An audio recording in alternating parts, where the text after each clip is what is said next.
This week on the Poisonrana Patreon, we were joined by Nate Milton to talk all about the greatest matches of Sting in a brand new episode of Best Match Ever. One of the best stories WCW ever told.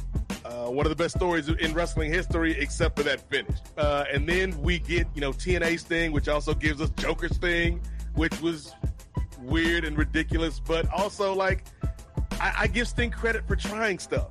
Even at a point in his career where he could have easily said, nah, I'm not doing this. Then AEW, AEW Sting, you notice I skipped over that whole WWE thing. I was about to say, we'll talk about it, but I have thoughts on the WWE run. Oh, yeah. AEW Sting to me is what the WWE run should have been if they were respectful. Get the first 40 minutes of this show for free on the Poisonrana podcast feed, or get the whole version plus retro NXT reviews, movie reviews, and so much more over at patreon.com/PoisonRana. And it's only $5 a month. So what are you waiting for? What are you waiting for, huh? What are you waiting for?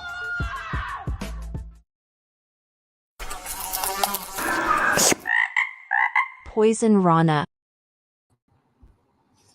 Hello. Hello. Braden Herrington here with Davie Portman for Poisonrana. You found us in whatever podcast app you are using. Hit that subscribe, and we are live on youtube.com/@PoisonRanaPod.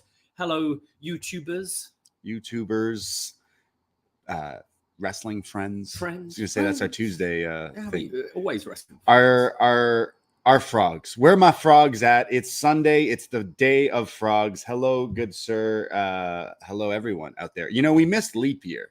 We fucked up. That could have been we could have done a whole frog day, but I didn't know it was coming up. Nah, they're already stealing another day of work from us on a leap year. Well, I mean, technically we got a day for free living in our apartment because you didn't usually February is 28th, so it's an extra day. It's still a shorter month though. Yeah, it's still swindling compared us. Compared. But I saw so many ads for so many different things on Leap Day, right? And they were using frogs as their graphics, and I was like, I didn't think of that. So in 4 years, we'll celebrate Leap Day properly. So leap my frog. Happy Mother's Day to all you UK mothers or any other parts of the world. I know US and Canada and most of the world celebrate it at a different time, but shout out mums. Yeah. As always Mr. T would say. Yeah, always time to shout out moms. Yeah. So good day. I hope some moms out there are having a nice day, or maybe when's Father's Day? I don't know when these days are. I just look at the calendar. Yeah, Father's Day. I think we share the same day as Father's Day. Oh, okay. Yeah, I don't know. Yeah. Well, it's Sunday. We're going to chat about everything going on in the world of wrestling. Yes, it's Poisonrana. If you haven't hit that subscribe, please do so. Welcome. We have lots and lots of shows. It's WrestleMania season. Wrestling so hot right now.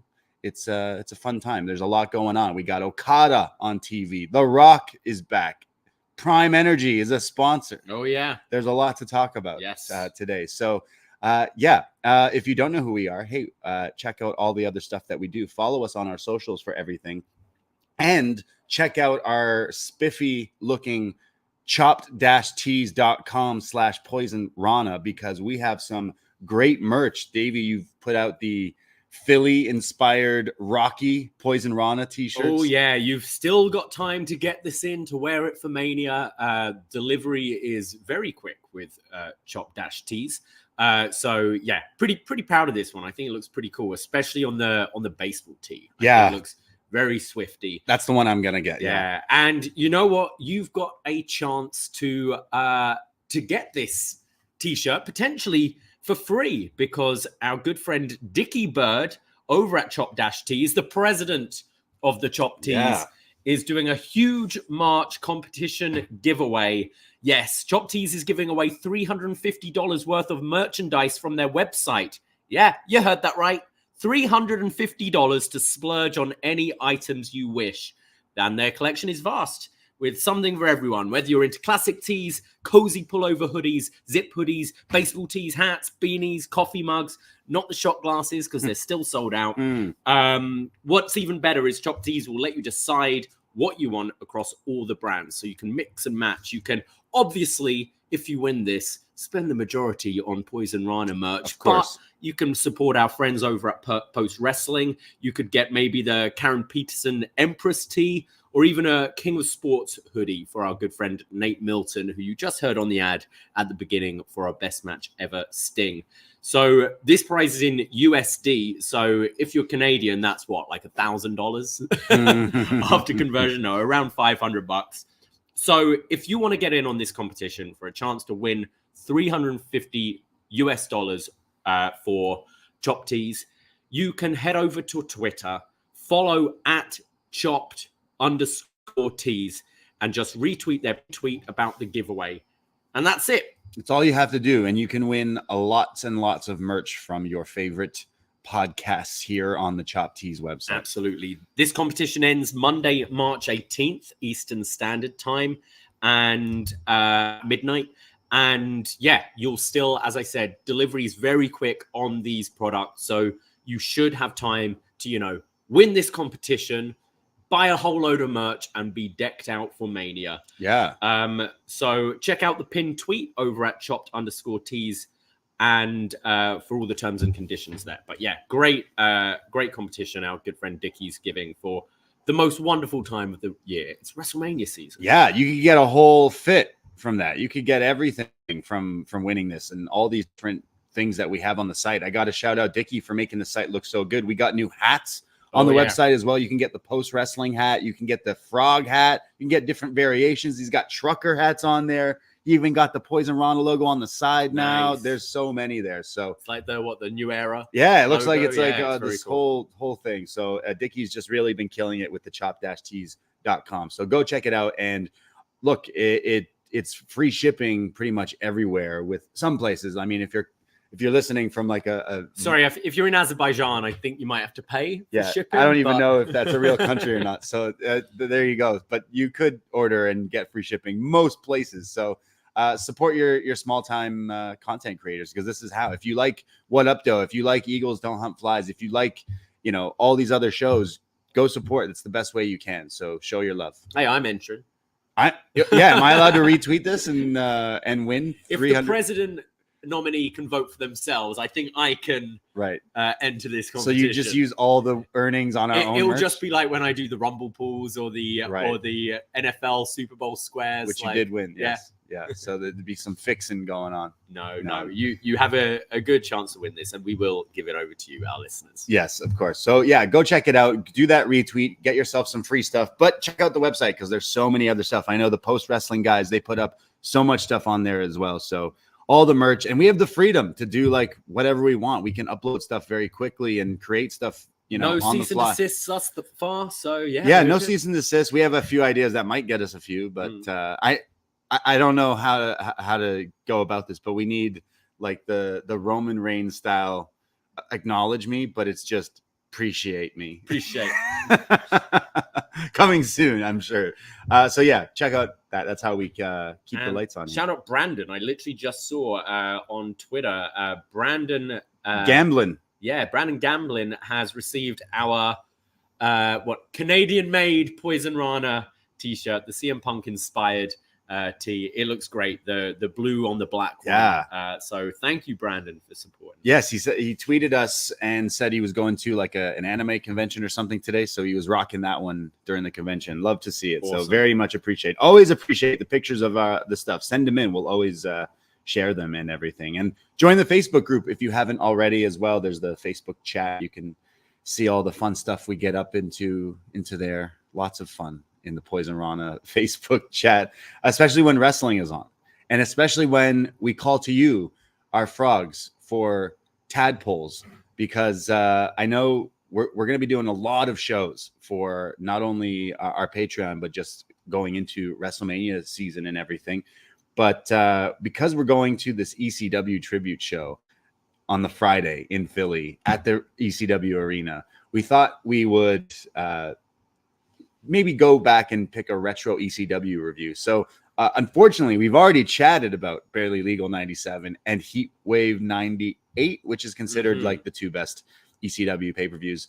I want some insight here from anyone who can help me out. I want you to help me find the best ECW arena shows that have taken place. And we're going to take a list of all the people's, ideas, and we're going to put it to a tadpole. Yeah, it looks most likely we're going to be doing something when they were doing their super shows rather than pay-per-views, because they had a lot at the arena, like way back in like 93, 94 even. So, if you have any suggestions, please let us know. We are going to put the list on our Facebook page in the next couple of days to get you voting to see which ECW event you would like us to review. But we've got a whole WrestleMania / Philly / Wallace and Gromit inspired month this month over at the Poisonrana Patreon. Yeah. Hey, you ever thought, you know what, guys, $5 isn't a whole lot to put down for a month. I've always loved you guys. I want to support.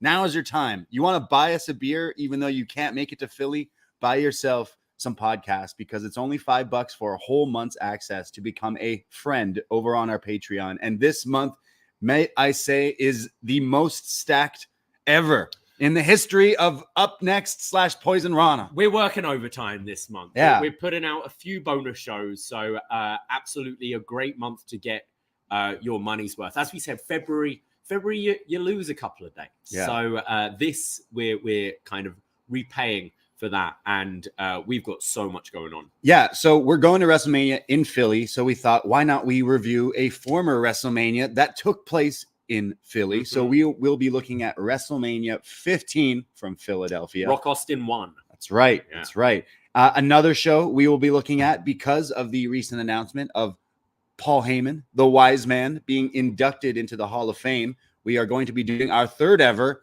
Poison profile, covering the Extreme Liberator. Yeah, this one's going to be really interesting, because obviously Heyman's career goes way back as like a teenager showing up at MSG taking photos, and then obviously his stuff in like WCW with the Dangerous Alliance, and then being the owner and booker of ECW, through to, Jerry Lawler getting fired or walking, and Heyman on commentary for that brief stint, on commentary for possibly the greatest Mania of all 17.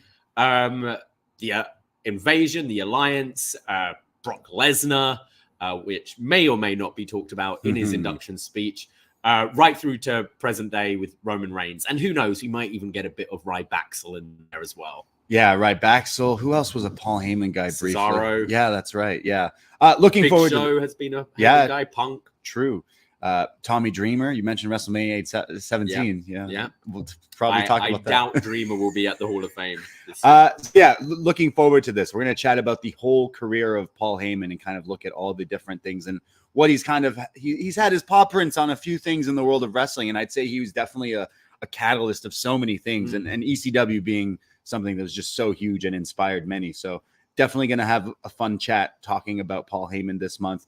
Sticking with Philly, we mentioned the ECW throwback, but we've been doing this show for a few years now. WrestleMania season is actually our anniversary of when me and you started doing these things. It'll be year 6, I think. And this one's for the real diehard fans here. This is the first time ever we will be looking at NXT TakeOver Philadelphia. That's right. Andrade, Gargano, and Chill. I think I flipped them around there. Gargano, Almas, and Chill. But yes. This is, especially early days of the Patreon, a match we talked about a lot. It became a bit of a running gag on the show. We even had a T-shirt made for it. Got to bring those back. Yeah. And we thought we are going to go back and look at the whole event, which I remember being pretty solid as well, the undercard. I think also going to be interesting looking at that match again, where I think at the time it was kind of novel, a match like that in WWE. Whereas I think now NXT certainly took that formula, and we've seen it with AEW as well. That kind of match is way more common. So will we still rate it as highly as we did 6 years ago? Yeah. We'll see. Yeah. So really looking forward to reviewing that. And then sticking with Philly, as we mentioned, our new Philly inspired T-shirt available.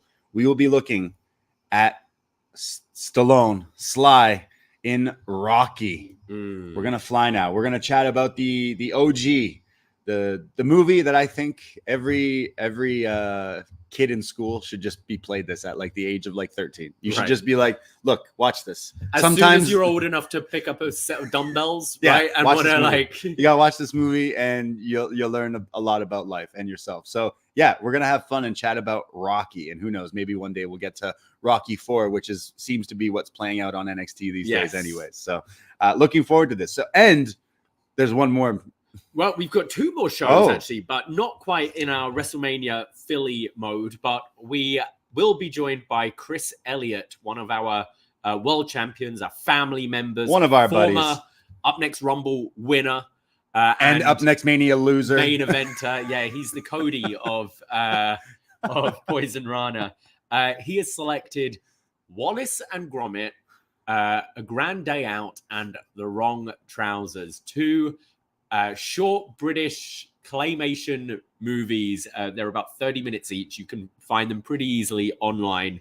An absolute staple growing up when I was a kid. I've watched these so much, and yeah, we'll find out why Chris has chosen this. I'm pretty excited to rewatch them actually. Like really fun, easy watch, and I'm sure now we're older, we'll notice so many more kind of references to other things, because there's a lot of like hidden jokes in these things. So we'll be talking about that with Chris. I wonder if that was a thing in the States, because being here in Canada, we're around the same age. Like I grew up, this was always played like on TV in schools and just like everything. It's like the short little fun things that always had people laughing. So I haven't watched it probably in like 20 plus years. So definitely, and The Wrong Trousers I remember the most vividly. Yeah, so great theme tune as well. Yes, cheese grommet. Yeah, can't wait. And then finally, we put the schedule out, and then Mr. Executive Producer, Mr. Shot in the Dark himself, John Siino, was like, wait, but St. Patrick's Day is coming. You're not gonna do Leprechaun in Space? Braden, so do you have any time this week to record another show? I always have time for Leprechaun. I guess so. I think the accelerate key is going to be used for this one, but we will be fitting in Leprechaun 4, Leprechaun in Space for to round off this month and to celebrate St. Patrick's Day. Yes, St. Patrick's Day is next Sunday, so we'll probably have this show out this Friday night or something like that. We're recording it on Wednesday. Yes. So we'll have a Guinness and talk about some leprechauns in space. Yes, absolutely. Can't wait. I have nothing more Irish than space.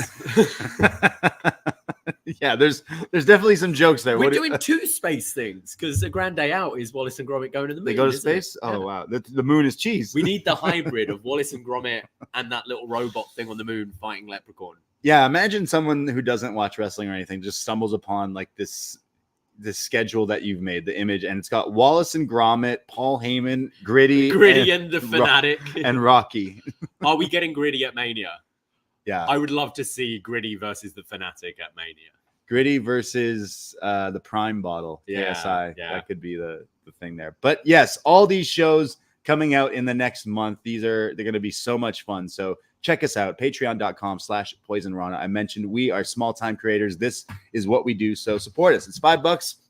And you don't just get these shows, you get everything that we've done in that back catalog. We just released a What's Next, chatting about some retro NXT. We just did a show, you mentioned the Sting show with Nate. We just did a review of The Crow. We do so many podcasts, and we're always there for your entertainment. Yeah. Wherever you may be, whether you're on the road, in the shower, doesn't matter. Or if we're on the road, we do have our road diaries up from last week. It was this time last week we were at Stumble Stiltskins, that's right, a Greensboro pub that sold poutine, and we just didn't sleep last week. I'm still absolutely fucked up from that trip because missing a whole day's of sleep and then going straight back into work, straight back into recording, and then on top of that, losing an hour last night as I do my closing shift. I'm pretty beat up, but was it worth it? You're damn right it was worth it. Yes. And you can hear all about our trip to say goodbye to the Stinger on our Poisonrana Patreon. Yes, if you haven't listened to some of the road diaries, including I think the last, like the big last one was here on this feed, so you have to probably listen to that. But The one right after the event where we're like leaving and we couldn't get an Uber. We just kept having to walk in the middle of the night through Greensboro and the outskirts. And our friend Graham just being very drunk and very annoying. And then I'm pretty sure, I haven't listened back, but I'm pretty sure it's just like 5 minutes of us shitting on him and being like, shut up. So, oh, why we like My knees. Both of us kept looking for an Uber. It was like $80 US for like a 10-minute drive. And B, they just weren't like coming. Like they just keep on whirring round. So I personally would rather walk until you can get one or find a bar to sit in, which we did, which we did, than just wait forever and get surge prices. But it's as if it's my fault that we're walking back to the hotel rather than driving. So you can only get these road. I'm sure we're going to do a lot more of these come WrestleMania weekend. So yes, Patreon is a fun time. You want to hear the real in-depth stuff of where we are at random times, because we do it in bars. We've recorded them in bars next to people. We should just start talking to strangers and get them on the show as well. So also a new addition to the Patreon, the Road Diaries. I keep seeing those videos pop up on Instagram of just girls in the street going, what would you rate me out of 10? Just do that to wrestling fans. What? Yeah. What'd you rate me out of 10? Just like, you just ask them different questions. Your number? Should we be calling them Road Diaries or Toad Diaries? Oh, the Road Toads. I don't know. Will the frogs be upset with the toads? They're the same amphibian things. Yeah, they're similar but different. Yeah. Branavan in the chat saying Gritty should finish the story. Maybe that's what we get. We get, bloodline rules. The Rock is about to take out Cody. Gritty steps in the ring, takes off the mask. It's Sylvester Stallone, punches Rocky in the face. Cody with the crossroads, 1, 2, 3. Everyone's crying. It's beautiful. I am interested in what the Stallone thing. It has to be like the intro video, right? It'll be at least the intro, but whether he's actually a part of the whole thing. I haven't watched Rocky in a few years, so I'm excited to do that review. I do love that movie. So I'm excited. Will Gritty be there? Let us know. Will you be there? Let us know if you're going to be in Philly, because we're going to be hitting up a ton of stuff. I mentioned the ECW tribute show. I'm going to be hitting up DDT. I know we're going to be looking at the Hog versus Revolver show during the day on Friday. So obviously NXT. Yeah. There's a lot going on. Cheesesteaks. Yes. Been watching all this cheesesteaks videos. Yeah. So we're prepped for this. I don't know if I'm lactose intolerant, but every time I have cheese, I seem to not have a great day. But the thing is, I've eaten cheese with you.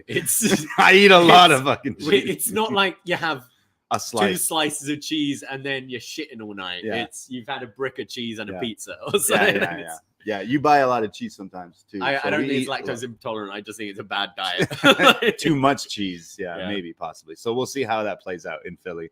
Well, there is a lot to talk about in the world of some pro wrestling. Obviously, NXT, you mentioned, we'll be back on Tuesday for the post wrestling YouTube chat. So join us every Tuesday night after NXT. Tony D winning the number 1 contendership. Yeah. So that's official now. It is Drago versus Rocky 4 at Philly. So I'm assuming that's kind of the story that they're going to go towards, leaning into that kind of movie, I'm sure. Makes sense. Yeah, absolutely. The Russian and the Italian going at it. Italian-American, I guess. So that's good. There's Trick is back as well. So there'll be a lot going on Tuesday. So join us for that as well. And then next Sunday is St. Patrick's Day. And I was like trying to think like, what could we, because we're probably going to be going live. So this is if he's hearing this somewhere, I haven't messaged him yet, but our man Neil, you're Irish, right?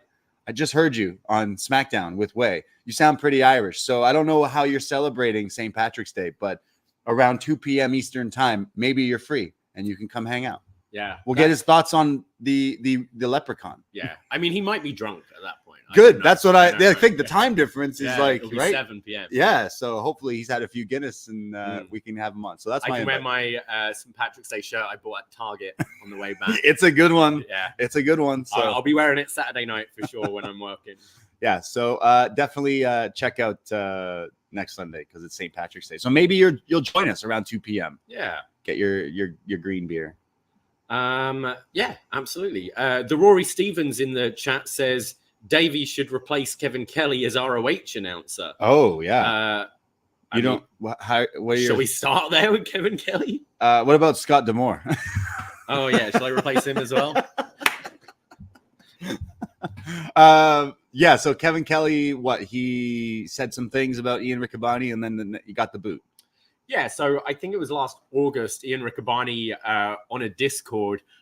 I think he said he didn't quite realize how public Discord was. Yeah. But kind of expressed disappointment with Kevin Kelly for promoting the film The Sound of Freedom, which is what QAnon adjacent, and saying like the story is Riccaboni was offered the job of Collision and he turned it down because he wanted to be spending more time with his family and didn't want to be away every Saturday, and suggested Kevin Kelly, and then he was like, I kind of wish didn't do that because like he seems, supporting these things. And Kevin Kelly kind of went on a bit of a tirade last week on Twitter. He's done it a couple of times where he's kind of been quite outspoken, like definitely towards the end of his New Japan run, even on his commentary, he was kind of openly shitting on the product quite a bit.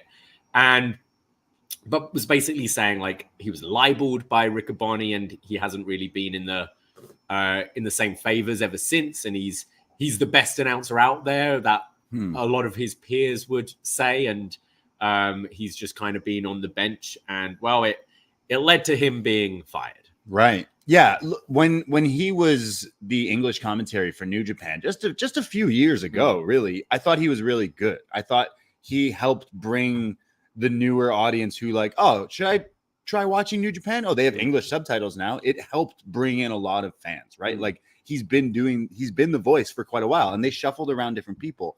And for me, I was like, wow, Kevin Kelly, you sound great. You were like the voice of New Japan for me because I would watch with English subtitles sometimes. And fast forward, his run in AEW, I have completely like the reverse thoughts, because I felt like he was totally checked out or didn't know what was going on. 100%. Like sounded like he didn't know things. He didn't know storylines. He also had a habit of making weird comments on air there. I don't know if it was New Japan or AEW, but he mentioned something around the words, and I quote, the N word. And I was like, sorry, what did you just say? It was so bizarre. So I felt like he hasn't been clicking for a while. So I would say all of these tweets aside, his performances have been subpar. Yeah. Right. Like, I was saying, I quite enjoyed him for the most part on New Japan. Definitely towards the end, you could hear he was checked out and grumpy and like would not hide his disdain for House of Torture and stuff like that. But it was very clear, like when talking about AEW stuff, he really didn't know.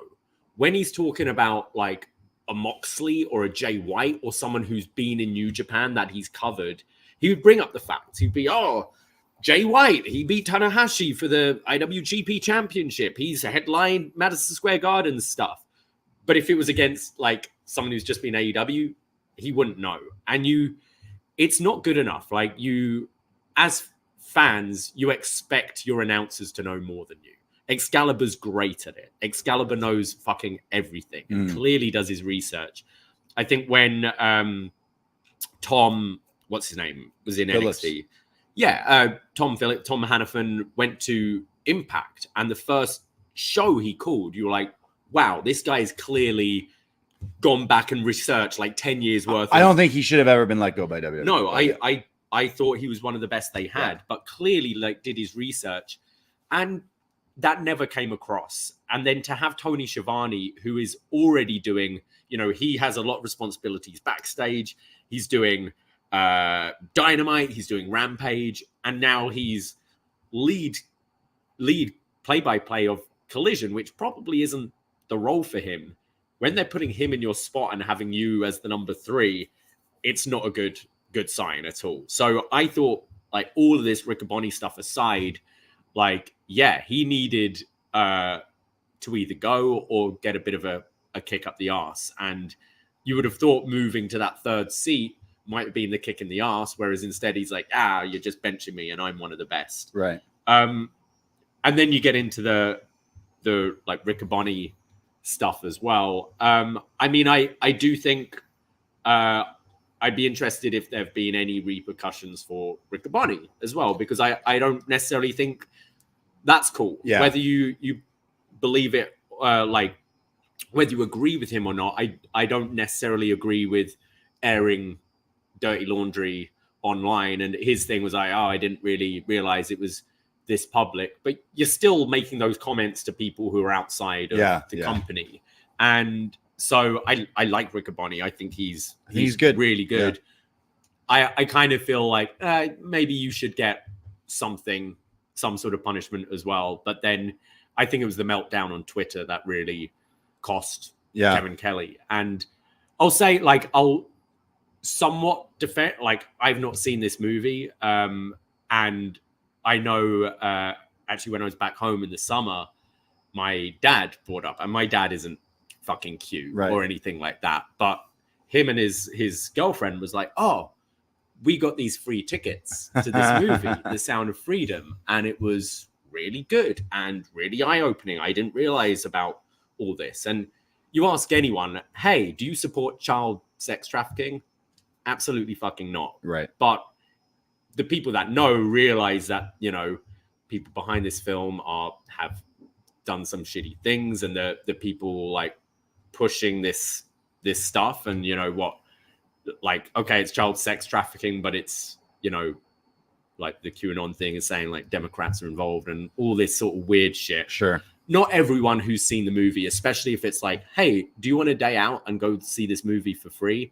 Yeah, sure. You're not necessarily aware of everything surrounding it. So yeah, I'd give Kevin Kelly like a little bit of the benefit of the doubt because of that. But I think probably the thing that cost it for him was being like, I'm the fucking best and I shouldn't be put on the bench and blah, blah, blah, blah. Right. And Tony's like, all right, then fuck off. Yeah, go back to Ring of Honor. Oh, wait. Yeah. I own that too. So maybe go back to New Japan, or he's done with that schedule. Like that must have sucked. He was in a different country, right? So that's the problem. I don't see where he ends up now. After that. Yeah. Some other MLW. Like, honestly, that's the only place I can think. Yeah. Like WWE, I don't think will touch him at this point. They've got enough announcers and people there like bringing up for that.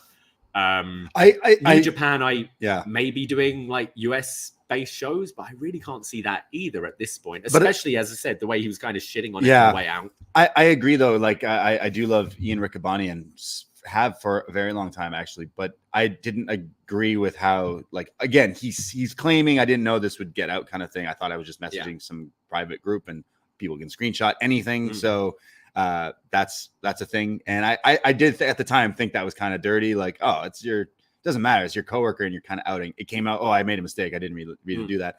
That happens, you know, whatever. But then the Kevin Kelly thing. So I do look at it as both sides. Maybe Kevin Kelly just watched this movie and was like, oh, I didn't know about all this stuff. Maybe he does, you know, look into other Q stuff, whatever. We don't know that, right? So it is kind of, I know many people are like, oh, have you seen this movie? You should go see it. And I'm like, hey, are you like this, or this? And they're like, what are you talking about? I've heard it's good. Yeah. You know, like people who've seen it, but you don't necessarily know, you know, how the sausage is made. If you know what I mean? Yeah, exactly. Like, so he was, you know, only doing commentary for one show. So they can replace that. Yeah. I mean, I just watched Collision and like I might have got to the end of the show if I ignored the internet for a week and finished it and be like, oh, Kevin Kelly wasn't there. Like he was that insignificant by the end of his run there. Yeah, exactly. And again, like I was a fan of him years ago when he was on top of his game, but he has not been. So it's really also while on the subject, I had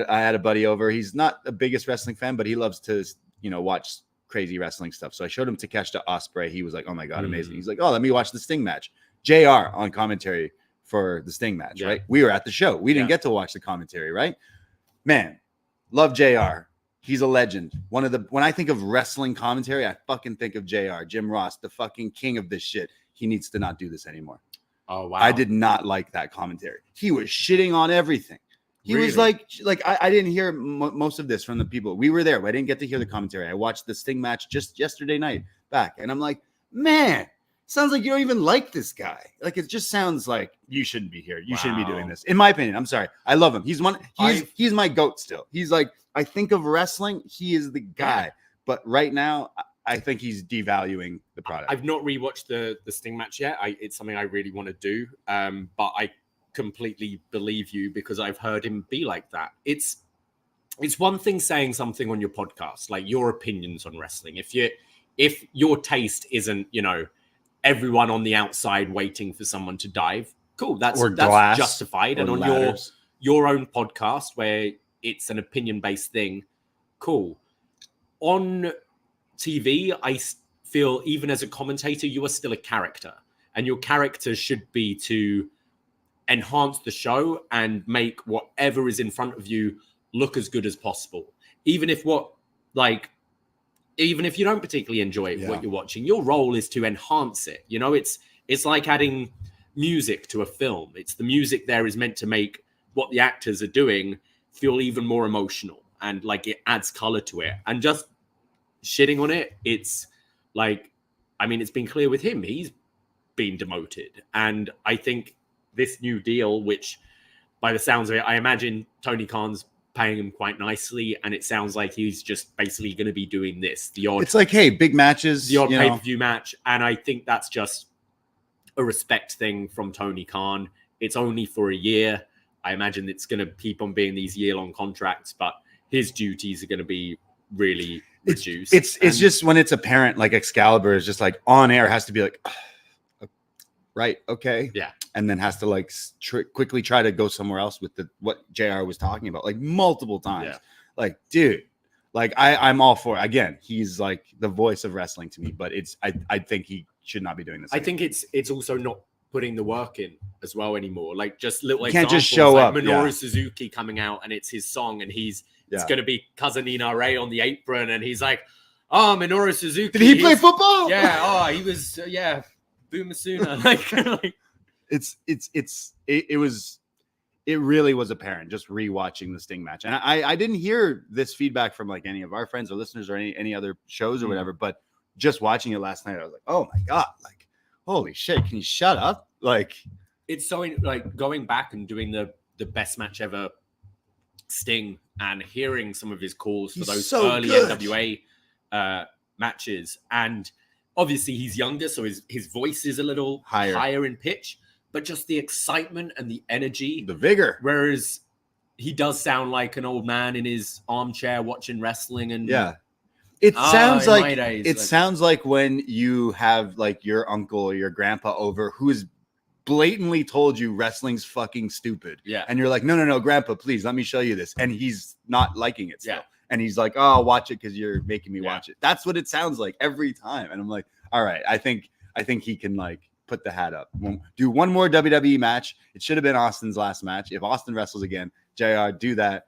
And just like I love him so much, but he made me like angry. I think Nigel's been great in. Yeah. I think he definitely makes Collision feel different with his voice, and I've enjoyed him when he's on the pay-per-views. Like I think he can bounce off of anyone really well. He's pretty funny and adds the color. Obviously, play-by-play is a little different from that, but they've got great announcers there. Taz is great. Excalibur, obviously.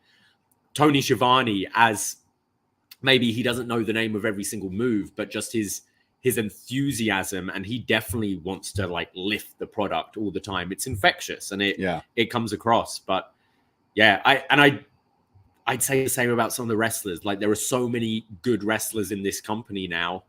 If you don't want to be there, go. Like I'm bored of seeing Miro pop up and every now and then. I'm bored of Aleister Black showing up. Like fuck off. Yeah. Like you see someone like a Kyle Fletcher put on an incredible main event match with Ospreay on TV. It's like, let's focus on this guy as well. Let's focus on your seers and things. Miro, like Black, if you want to go to WWE, fucking leave. Like, why are we giving them a paycheck? Yeah, there's a bunch of wrestlers around this time, right? Like AEW has had like a topsy-turvy time in the past year or so. Like, yeah, business is up, but they're still like bouncing around and having hard time getting people in the crowds and everything, right? But like there is apparent like people who are like, do you even really want to like be here? Do you really like this? And do you want to level up? Sometimes you got to eat a bit of shit as well. Think of Swerve. Like Swerve's been in the company a couple of years now. He's you know, being put in a tag team when maybe you're going, oh, shouldn't he be in a singles? He's eaten a lot of pins, but he's been regularly featured on TV and people have gravitated to him because of that. Same with someone like Garcia. Garcia was, you know, hot, then like really cooled off, but kept on doing what was asked of him. And now he seems to be getting that push again. Whereas, you know, if stories are true with a Miro or a Andrade or a Malachi Black, where it's, oh, I want to keep my mystique and don't want to be pinned so much. Well, you got zero mystique being sat at home and not being on my TV set. Yeah. And now Swerve will probably be world champion by the end of the year. Yeah. Whereas I think Miro could have potentially had a killer run. Like, if you look at his TNT run, you could have absolutely transitioned that to at least challenging for a world title. Yeah. But reasons. And not say we know anything, but it does come across that way with some of these former WWE stars who have come over who maybe think they are entitled to something more than they're getting. Right. Classic wrestling where they right? Going to the grass isn't always greener. Yeah. And all that sort of thing. But right now it's a good time to be wrestling. Like whether you're on AEW, WWE, even Impact. I mean, maybe not on that last week's show. Like I feel for TNA so bad because it's like we're changing our name back. We're going back to our roots. Right away, get rid of Scott D'Amore. And then still have the obligation to do the sacrifice show in his backyard in Windsor, which must have been super awkward, right? And it just they you know were so down in like the dumps for years, and Scott D'Amore really put some goodwill back in that company. They slowly, gradually built themselves up where sure, it's still the number 3 promotion and there's so much wrestling to watch that it's still going to be hard to get those fans when you're just oversaturated with wrestling at this point. But people that watched it generally seemed to like the product. They had good people on their roster. Everyone seemed to like Scott D'Amore. We're like, we're going back to TNA. And then they're like, shall we just fuck it up again? It's bizarre.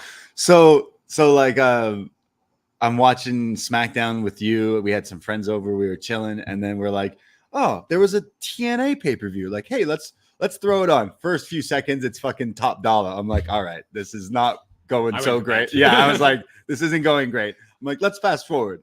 Oh, Dolph Ziggler. Match has problems throughout the whole thing. No one even got to see the fucking match. Yeah. So I turned it off. And then there's PCOV Con. Turned it off. Yeah. Turned it off. So fuck that owl. And hourglass emoji for a lot of these wrestlers. Like if I'm some of these guys, you'd be like, when the fuck can I get out of here? I mean, yes, certainly your Josh Alexanders and your Jordan Grace. We need the North. Like Jordan Grace will go to WWE, I think. Yeah.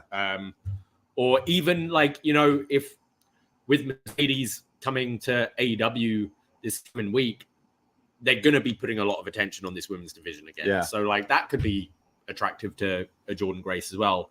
Josh Alexander definitely like maybe a New Japan run would be good for him or something. But yeah, I think a lot of people are going to be jumping as soon as their contract over. Like I'm always joking around and everything, but I definitely don't believe any of the hype when anyone is like, oh no, you just don't watch Impact. You just don't watch it. You don't understand. And it's like every time I've tried to watch it, it looks bad. My issue with it is when I'm trying to watch it is it reminds me of when we go and watch those 1998 WWE pay-per-views where you'll have like a really good main event and maybe another really good mid-card match, and then you got like Midian versus like you've got some trash. Sounds great. And that's the thing. It's like I think your Josh Alexanders, your ABCs, grizzled young vets, Jordan Grace, like they've got like stellar talent there. Yeah. But I really don't want to sit through an 8-man tag with PCO, Eddie Edwards, and his wife is there going to be there, and like all of them, like Rhino, Tommy Dreamer. Like no, like get rid of that. Get rid of that.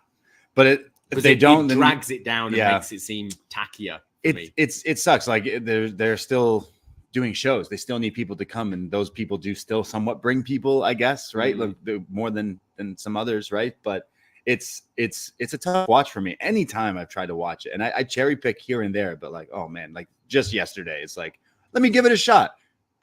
Technical issues again. Yeah. And like, how is that happening? Yeah. Like, nah. Today. I just went, nope. I remembered why I don't watch this. And again, to anyone who does and loves it, look, I'm not shitting on you at all. Wrestling is fucking amazing. And all wrestling is great. Whether you watch MLW, Ring of Honor, or whatever the hell, like fucking wrestling's great. And there's so much wrestling that no matter what, as wrestling fans, you could be like, was there wrestling on tonight? I need something to watch. I'm going to go to sleep. What should I watch? There's always fucking wrestling. Yeah. So they're always there for you. And I'm being negative about certain things, but I'm like, I tried. I literally was like, let's give it a shot. And they couldn't get it together. So maybe Scott D'Amore was the glue of this. Yeah. Like he seemed to really care about it. Then they just stripped away is like, it'll be telling if a lot of them leave in the next little while. Yeah. So we'll see. Killer Kelly though dropped, she's a champion and recently won the tag titles and then now dropped the titles and like beat up, or they split up the team. Okay. I'm wondering if she's leaving because I need Killer Kelly in NXT. She's someone I'm really surprised hasn't been a bigger deal than she was. She was in, was it the second Mae Young Classic or something? So we're talking, we covered that in our first year together. So we're talking 6 years, give or take, since that Mae Young Classic. And I saw big things for her, and she kind of just, didn't sign with WWE, floated around. Even when she first went to TNA, she was jobbing. I've definitely seen bigger things for her.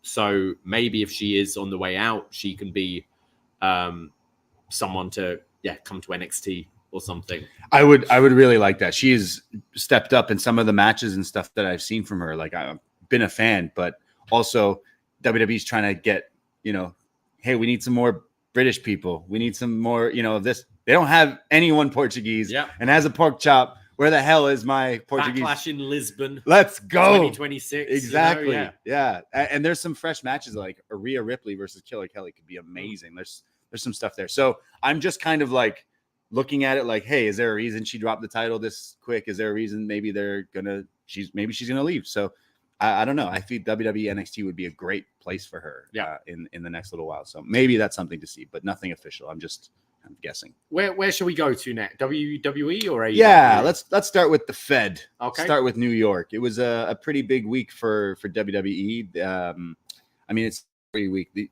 On the way to WrestleMania, the past few weeks have been pretty crazy. I've seen wrestling everywhere. I see it mentioned in the news a lot more. As soon as The Rock showed up on TV, I'm seeing it in news covering wrestling. Is so silly. The bar I work at, the owner's son, was talking to me yesterday. He was like, "What's going on with The Rock? I just put the posters up for our watch party at the bar, and it's like, what's going on with The Rock?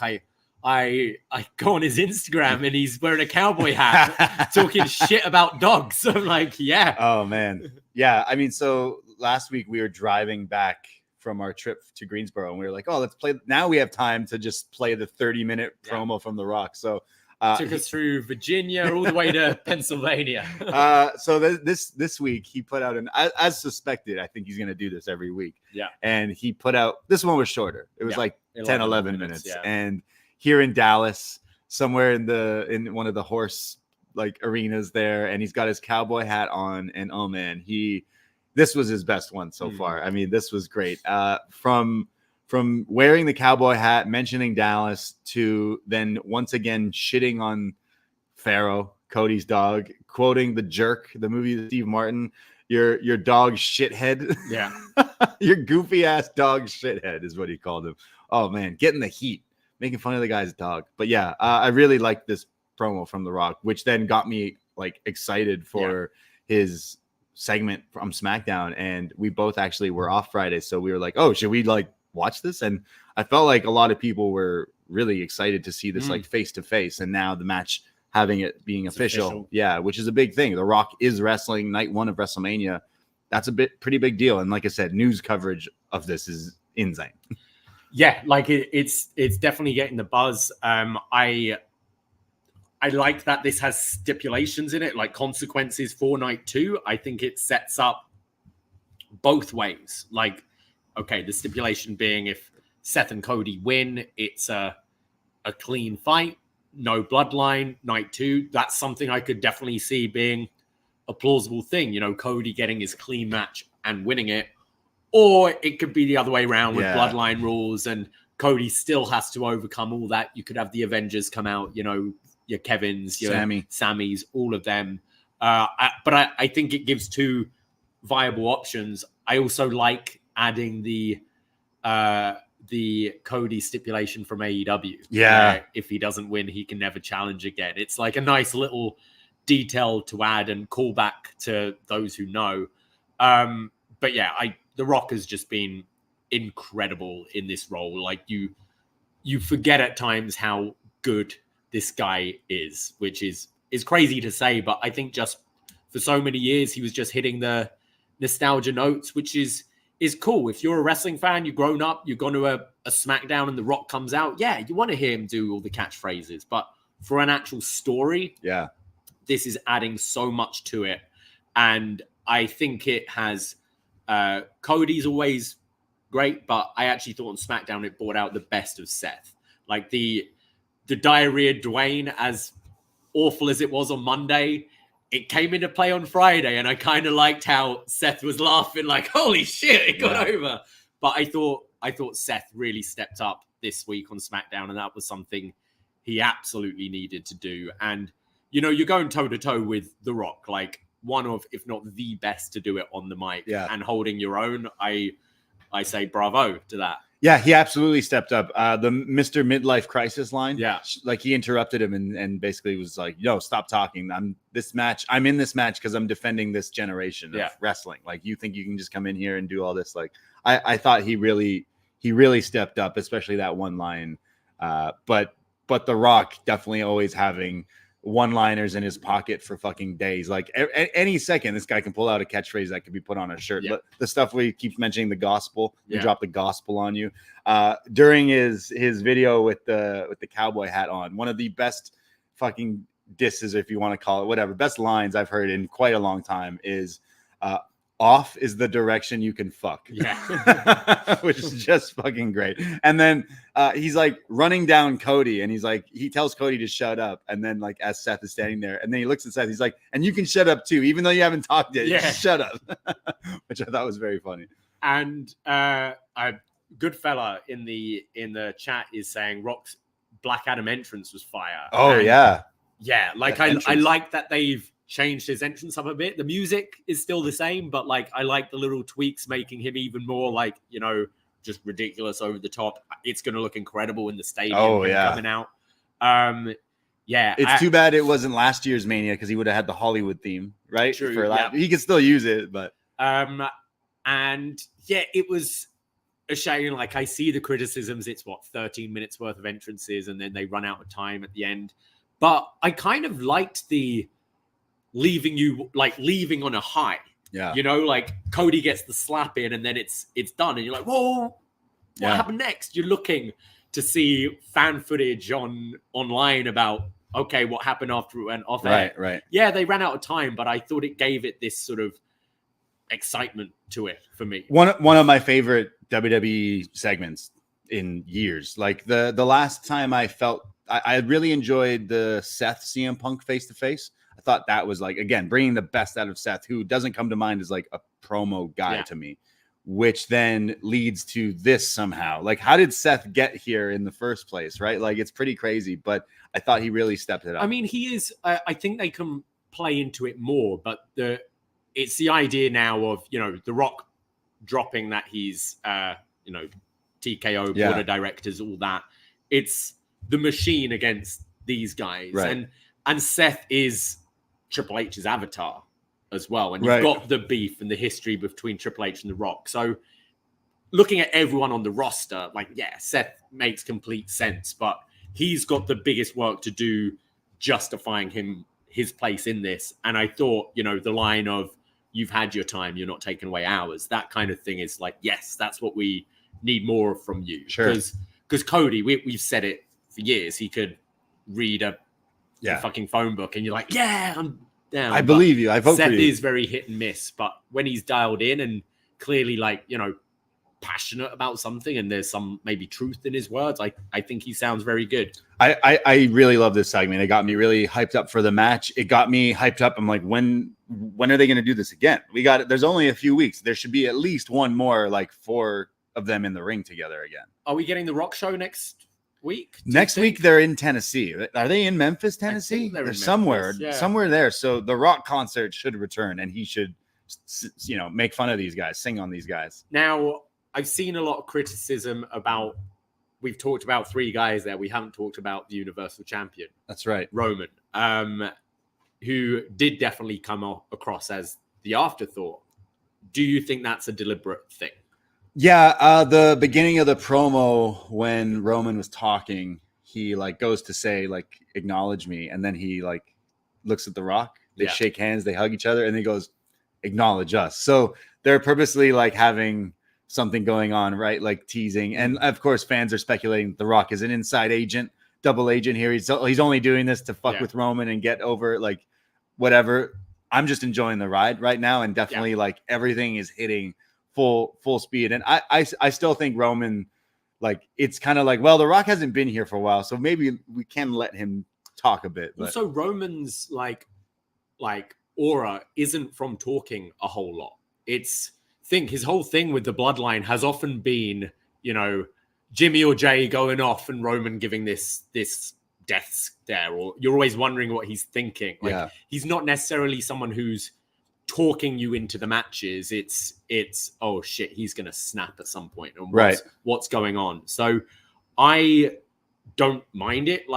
It's a complete mistake if this match happens, The Rock leaves, there's no payoff. But I feel this is leading to, you keep seeing Roman's looking at The Rock when he's going off. Yeah. And we know that is the match they want to do, and they will do down the line. Rock and Roman, as long as everyone's healthy and no injuries and stuff, we'll be getting that match in the year, whether it's next Mania or whatever.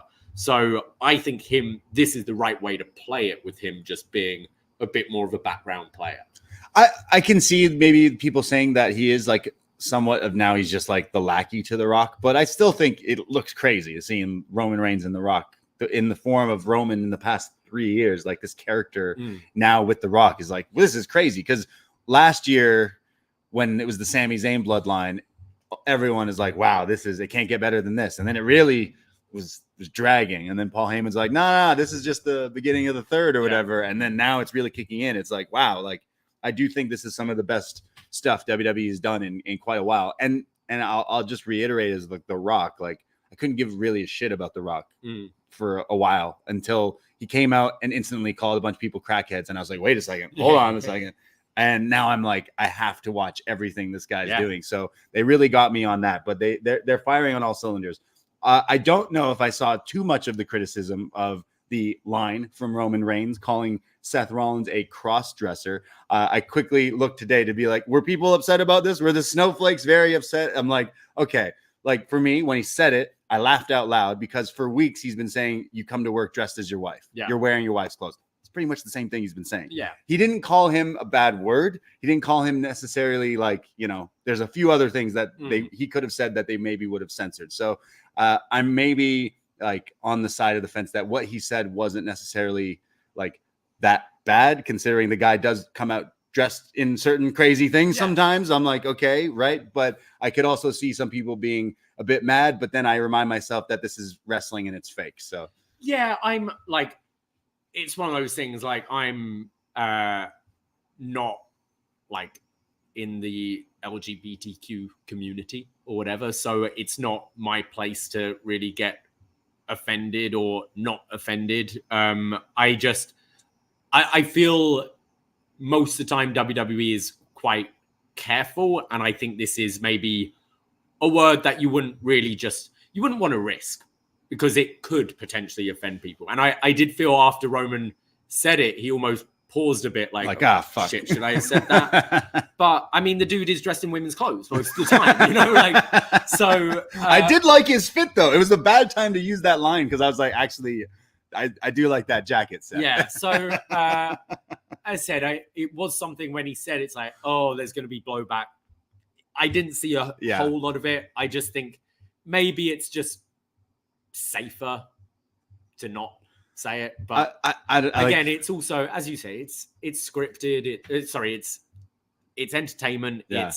This isn't real life. These are characters. I don't know. I haven't seen anything that negative to it. Again, what he said, it wasn't necessary. He didn't go out there and call him like a slur or anything, right? Like the guy just said, you wear your wife's clothes. Yeah. He said it a few times already. So I don't know. I mean, it's fucking wrestling. Like I've dabbled my toes into watching UFC again here and there this past year. Yeah. Bad time to do that because the shit you hear on other things, the movies I go and watch, I hear way worse things, and it's scripted in the movie for a message. It's like, fuck. So I think some people these days can be a little soft. And I haven't seen anything, and I'm totally not the right person to be like, I wasn't offended by this. Yeah. So I totally understand. But it was a wrestling promo where the bad guy said a bad guy thing, and the crowd booed, and we're like, ooh, should he have said that kind of thing? So maybe kind of crossing the line. I don't really think so, at least in my opinion. Cody kind of had a like, ooh. Look, he was like, "Ooh, brother, maybe you shouldn't have said that one." You've had one line in this whole thing between us all. It was that one. Okay. Yeah. What else from WWE? I mean, that was awesome. From the entrances, again, The Rock looking like an absolute megastar with the Thor lightning, Black Adam, I guess, lightning, to Cody and Seth coming out like the Shield through the crowd, or the People's Champions, because they're like the new generation. That's the thing, right? It's kind of funny that it matches. Right. Yeah, doing the Shield thing, and The Rock, right? I mean, that's the other connection, obviously, with Seth. Yeah. And I think there's, that's also something you could think of. Could Seth screw Cody? I don't think so with the Drew match being. I really hope that's not the case. I really hope that's not the case. Yeah, I really hope that it's Seth. Like, okay, you've been going off for weeks that saying Seth is gonna pin The Rock, which every week goes by, you're like, oh, I don't know if that's the case. With the bloodline rules thing, I kind of think you're going to have everything stacked against Cody, and you can really have, Roman's rogue gallery potentially come out to eventually have that moment with Cody overcoming it. Yeah, I'd say Rock pins Cody is how I think that probably makes most sense. Because then one day they could fight. Then it sets up Rock, Cody, and Saudi. I mean, whatever. I mean, look, everyone's so fixated on, will Cody finish the story? Yeah, he's going to finish the story. The problem is he's also going to finish the Rock story in Saudi just a few months later, because he's dropping that title. I mean, that's where you think he's dropping it to Rock? I think we're getting Rock versus Cody in Saudi Mania. I think we'll get Rock Cody at Saudi. Yeah. But I could potentially see Roman screwing Rock there to set up. It should be The Rock screws Roman to help Cody win, right? Like The Rock said it in this promo. The Rock in for years has mentioned how much he fucking loved Dusty Rhodes, and now having a program with Cody Rhodes is probably something that was like, this guy's killing it. I need to be involved in this. Like it is well known. He was a huge Dusty guy. So this is it. There's a lot of different things. So The Rock helping Cody win would be pretty cool. Like that, how he turns on Roman, being like, actually, I was just fucking with you. Yeah. And I'll fight you next year. And boom, you got the WrestleMania match set up next year, whether it's in Vegas or in the middle of fucking nowhere in Minneapolis. Yeah. If that's the rumor still going. I'm like, wait, what? I thought it was Vegas.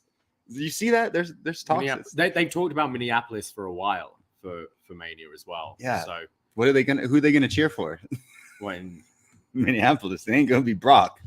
No. So yeah. I'm loving like this whole storyline. Yeah.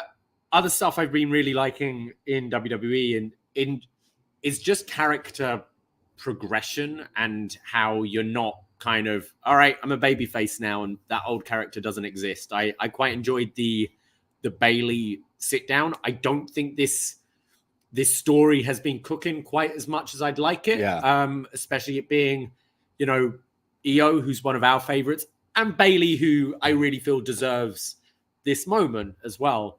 But I did like her sit down, where kind of justifying why she's been a dick the last few years, and it kind of being her saying, I wanted the attention. And yeah, when you think of the four horsewomen, Bayley was probably number 4. Yeah. And therefore, how did she start making herself more prominent? Is creating Damage Control and just being a dick to everyone, and her realizing the errors of her ways, and then moving to, you know, Bianca and Naomi watching it, with Bianca being like, yeah, I fuck that. She like made my life hell for 18 months. Like, no, I'm not forgiving. I like it so much more. We're seeing that with Drew, with his heel turn right now, how it's justified, and the like the Raw roster gradually accepting Jey Uso and him repenting for his actions and all that. It makes so much more sense, and it's something you do way more in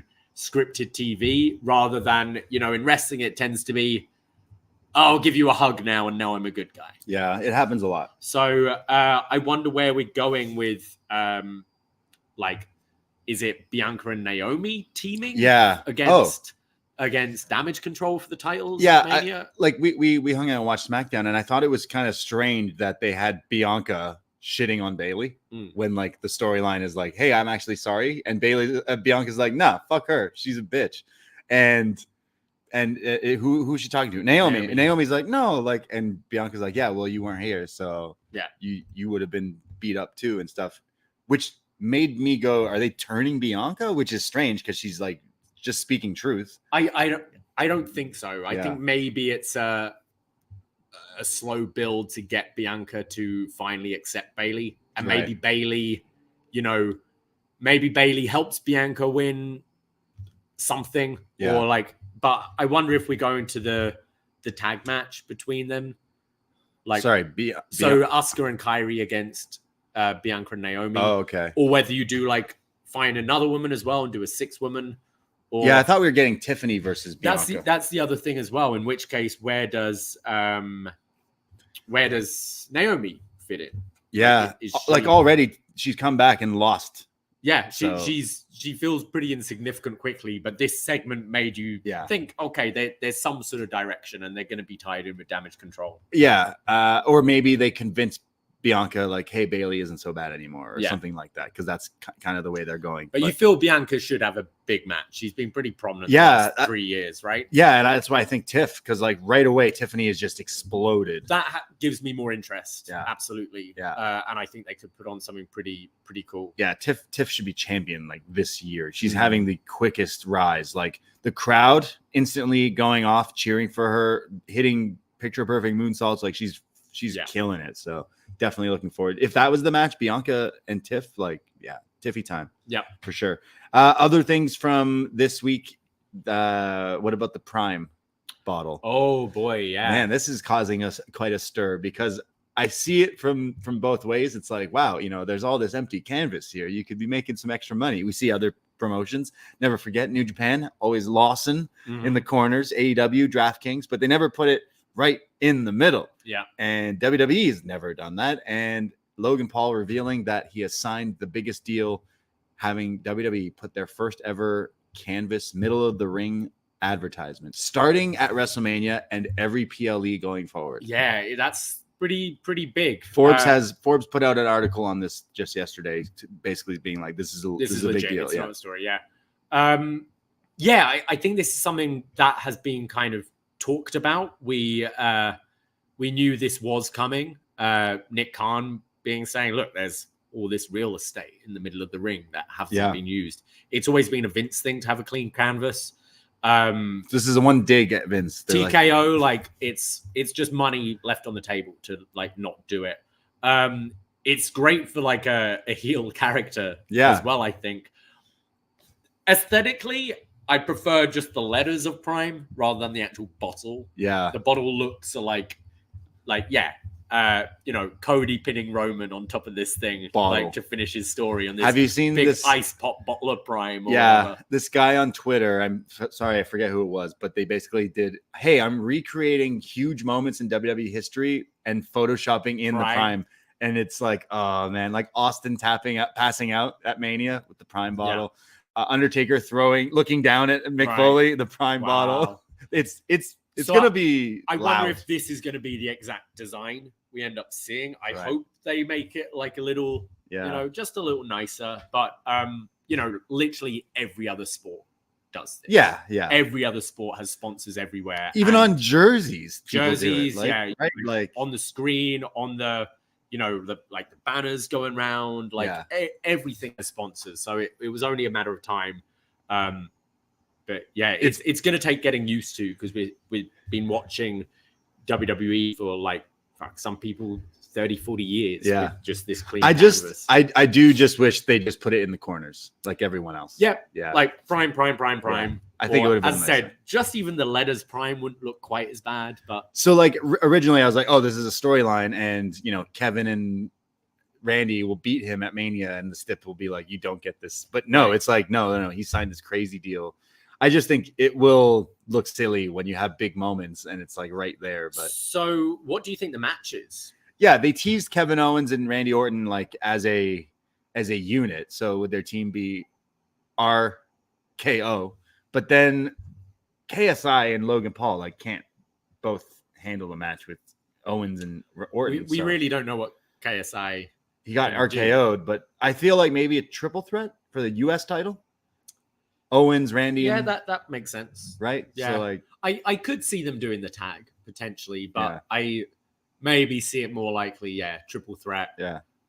Maybe it's KSI or Jeff dressed as Gritty. That's right. Yeah, exactly. But or RKO KO is what Brandon Van suggested. RKO KO. But yeah, definitely interesting seeing KSI's involvement. He's someone who isn't quite as big stateside, but he's fucking huge in the UK. He's a pretty big name as well to have involved. And Logan can obviously take majority of the match if it is a tag, and these Mania matches they practice to death. So. Or he's also boys with he's somewhat in a team with the other dickheads, Austin Theory and Grayson Waller.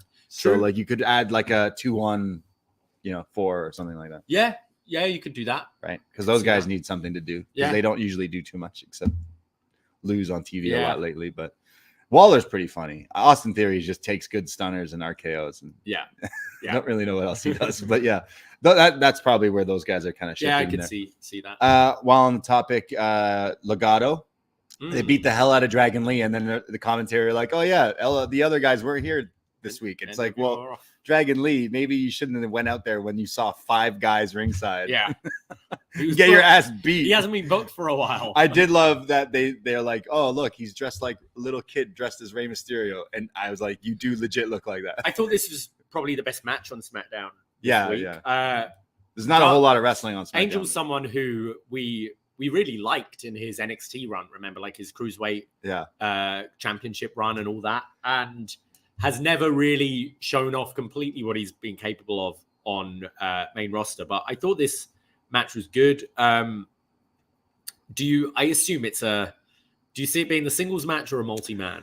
Look, Santa, both, I kind of just want the factions to go against each other. I think you'd get everyone on WrestleMania. You'd have Rey Mysterio entrance. You'd still get Rey Mysterio wrestling. You'd still get everyone to get a little bit. And I think that'd be and then you could do the singles match at Backlash or something. Yeah. Or it's a singles match and the teams are ringside, either way. I mean, it's something if you did singles, no DQ, you can always think when you had those singles matches before that also got, it was Cena versus Wyatt, wasn't it? But you also had the Usos and Harper and Rowan doing their own shit. Yeah. To kind of be involved, but they're not in the match. Yeah. You could do that kind of thing. But there's already a lot of other singles matches already announced and to be announced, I would imagine. So this one would make sense if it was a multi.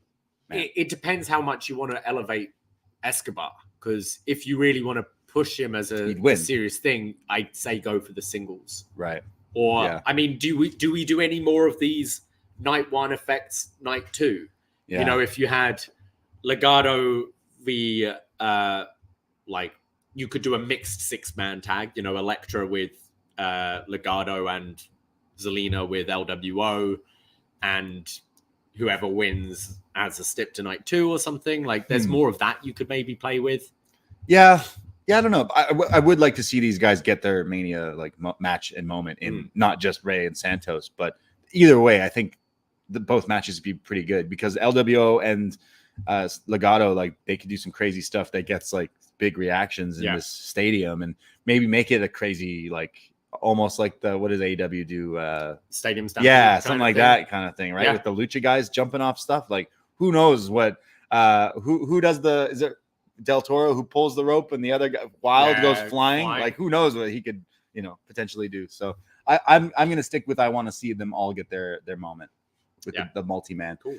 Anything else that happened? You kind of mentioned the Bailey thing. I didn't mention that. I am kind of not as hot on it, but I do think Bailey and Io having the match will be good. I'm hoping it's one of those things, kind of like when we got Sasha Bianca, where the story was actually kind of shitty, and then you forget all about the build once the match happens. The build is Sasha Banks comes back to save her best friend from an evil team, and she said she's going to go back to WWE one day. So let's see how long this contract is. Yeah, let's see how long. Big business to April 5th. Let's see how long she lasts in AEW before she walks out and goes back to WWE for this storyline. She's saying that in an interview is not you haven't even debuted. Yeah, fuck. It's made it so secondary. I'd be pissed if I was Tony Khan. Really, that's what you're saying? Yeah. I mean, she can't promote AEW, but she pretty much said, "Yeah, I'm going to here for a while, and then I'll be back." Though. Be back once they figure me out. We talked a little bit about Raw on Tuesday, but I am excited for this gauntlet match we've got going on to determine Gunther's opponent. Yes, which I imagine is Sami Zayn. Sami Zayn versus Gunther. That makes a whole lot of sense. Shame for Chad Gable, because I think he's killing it as well. But I think Sami, the biggest star, and he's doing his old Rocky story. Could be the one to dethrone. Yeah, Gunther. I think so. Yeah, give Sammy a moment, let him win the IC title, and then post Mania, if we're going Cody as champ, you have Gunther right there. That is a huge program. That's a big match. You can go some big matches with Cody defending, and then Gunther going into that role as well. So I hope it is Sammy, and I think that match could be a show stealer. Absolutely. So definitely looking forward to that. That's a dream match right there. Yeah. So it's going to be a stack Mania. Yeah. So far. Yeah. So anything else that you think they might add to the show? Because right now we have some things in place, but what else is kind of if a Gable isn't in that match, you'd imagine he's in what if they do another multi-tag match or battle royal or something? It's I can't remember who said it. Someone was mentioning the other day, I wonder if you do just instead of a battle royal or something, a match to get as many people on the show of Raw v SmackDown with the Pierce and and Aldis, just a way to do a 5-on-5 tag match. I remember last year's, the 4-way exhibition tag. Yeah. Just surprisingly really fun. Yeah. And I think if you do something like that again, just you're shoehorning people in, but maybe add a stip of, first draft pick or whatever. Well, there is this, they keep teasing the tag thing with this week, Bate and Butch, Pete Dunne. We're talking about we got to figure out this tag tournament. So maybe there's some sort of thing that happens. Ladder match. Yeah. Multi-tag ladder match. The kind of thing. Awesome Truth, Judgment Day, Bate and Dunne, and something else. Who are the other ones? Yeah, I don't know. But there's one more tag team on DIY. Yeah. Oh, right. That could be pretty good. Yeah. Still no Chad Gable though. No.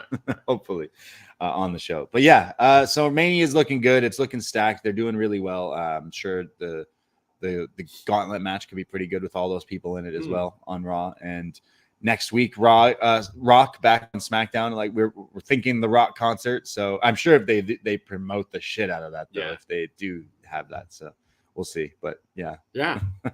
him trying not to swear is great. Who's having the better time not trying to swear, him or Ospreay on AEW? He's just fuck. I told myself I wouldn't swear, and then he swears and gets censored. But should we talk about some AEW? Let's do it. Yeah, this week wrestling was pretty good over on the season premiere of AEW, I guess you could say, because they changed a bunch of their stuff, new tubes, tunnels. I really liked the look of it. Me too. I'm glad we're back to the tunnels. Putting my little conspiracy theory hat on is the words on the street was it was Punk that said to get rid of the ranking system and all that. I wonder if him and Zasloff were hey, no, LED screens and none of this tunnels thing. Right. I think going back to this, it reminds me of, early AEW when it did look and feel different, when it was hotter. I like the color scheme. I like the ring light tunnels. This feels more like AEW and less, the blue and red big LED screens felt very WWE. And maybe that was deliberate. People flicking through the channels think they're watching WWE and then stick around and watch. But I like it feeling different. Yeah, this looks way more like visually pleasing as like, I know they're using a lot of the paint splatter kind of scheme. I'm seeing a lot of people comparing it to NXT. I didn't think that at all. It's just this was the colors. original Dynamite. Was the the original, wasn't it? the powder and all the paint and stuff like that. So it just reminds me of what they were doing before. So I think the look looks a lot better this way, a lot cleaner. The tunnels and everything looks good, and the Okada Vader, right, the EVP Vader, like great, like. The Young Bucks are really good at these details and, taking Cody's entrance as the EVPs. Yeah. Love it. Yeah. So there's a lot. I liked this week's episode, Dynamite. So Hangman comes out with the crutch on. First of all, one crutch. So I was like, did he have two? That was before Revolution. Hangman's gone. Wait. Sorry. Was Hangman's that? suspended. Oh, wait, that was last week. Yeah. Sorry. Fuck. Sorry. I'm thinking of way before Revolution. Sorry. What kicked off this week? The Bucks walk into Sting's dressing room. Yeah. With bats. Wait, what happened on this week's Dynamite then? Forgetting. Well, shall we start with Okada? Yeah. I really liked that. That was like the big surprise is not only do the Bucks fire Kenny Omega from the Elite, fire Hangman Page from the Elite, and then bring in Okada to pretty much like replace them, calling themselves the Elite. Yes, with Okada and the Bucks, and like on top of that, if Okada's replacing Kenny, then it should be the scapegoat who replaces Hangman to find the new Elite. Oh, Jack Perry. Yeah, absolutely. That's the new Elite, right? The heat these guys would get. But I love this where it's like Eddie Kingston pretty much is like, hey, Okada's here, like sick. He's probably gonna be helping. He probably thinks you guys are no good, and then Okada's like, nah, actually I'm with them. I thought this was great, and people obviously commenting like, oh, and the Bucks were wearing Okada like robes. They were, they were, and stuff like that. Like it's quite public about the history between the Bucks and Okada. The Bucks looking out for Okada when he was in TNA, like standing up against Russo, who wanted him to blade, and Okada wasn't comfortable about that, and therefore, Okada repaid the favor when it came to New Japan and the Bucks. So you've got all that history there.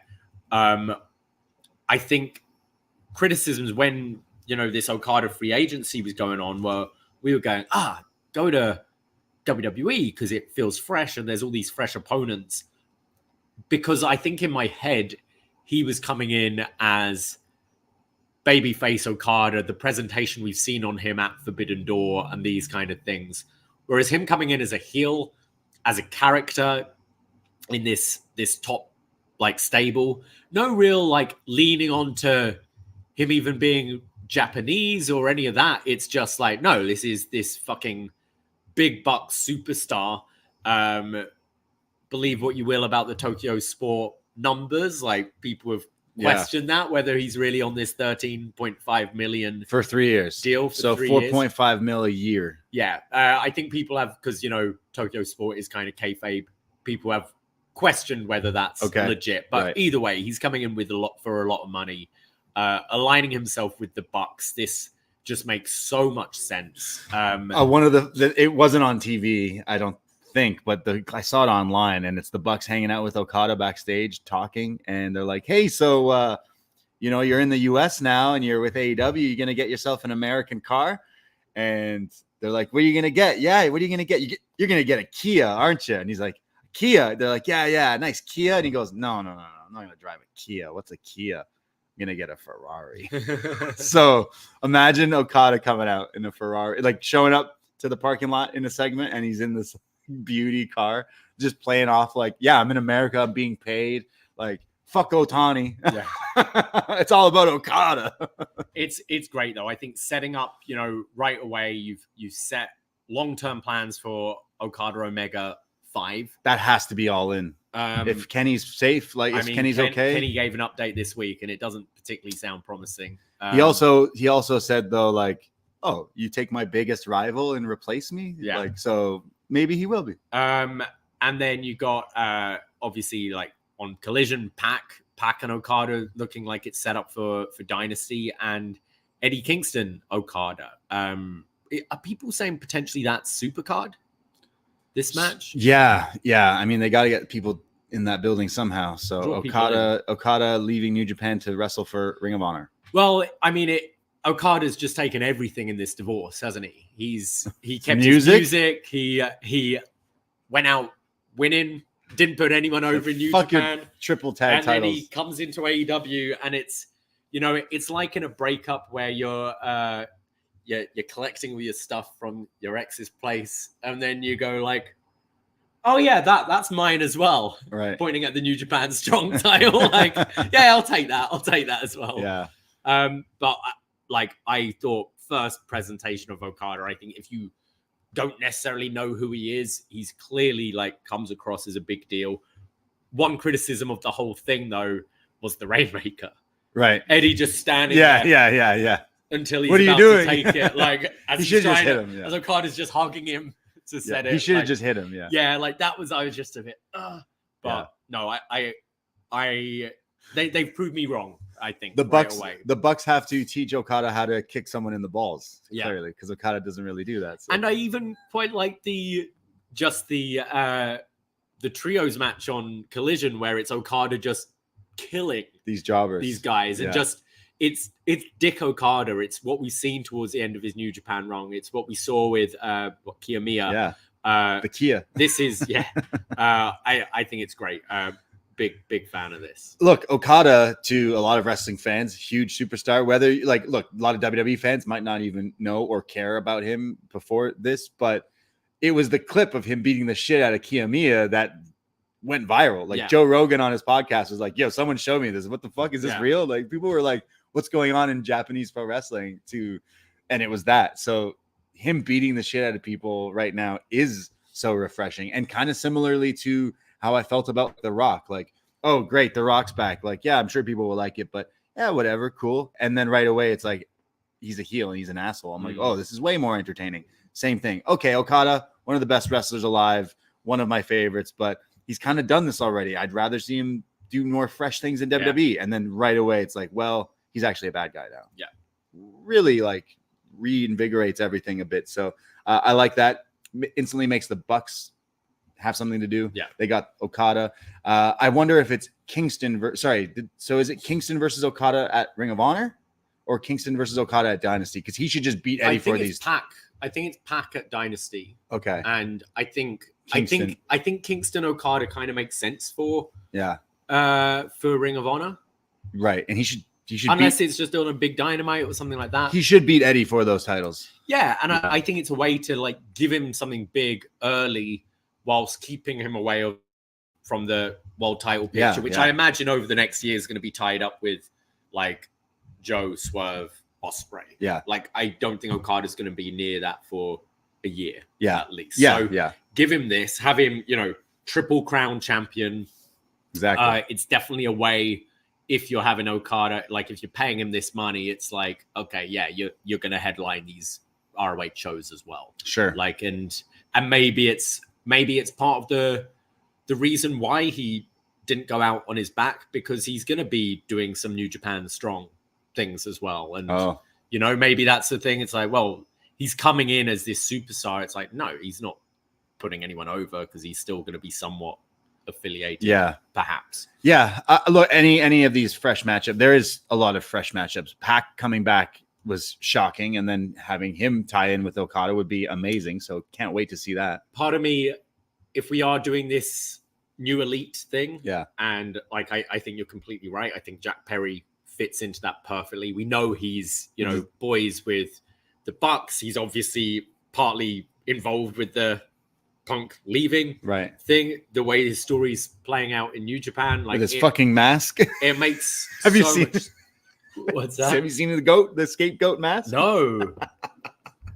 Oh, look at comes out in a goat that's mask. Something you could do, have Jack Perry cost Eddie Kingston at Supercard or whenever they do that, and then that's your new feud. You've got Perry and Kingston feuding, you've got Okada moving on with this title.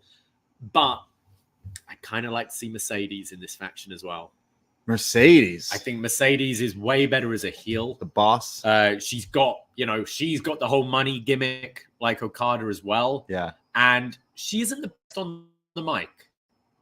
So I think that could be good for her. And especially if you want to elevate this women's division, having her part of the top heel faction could be the elite.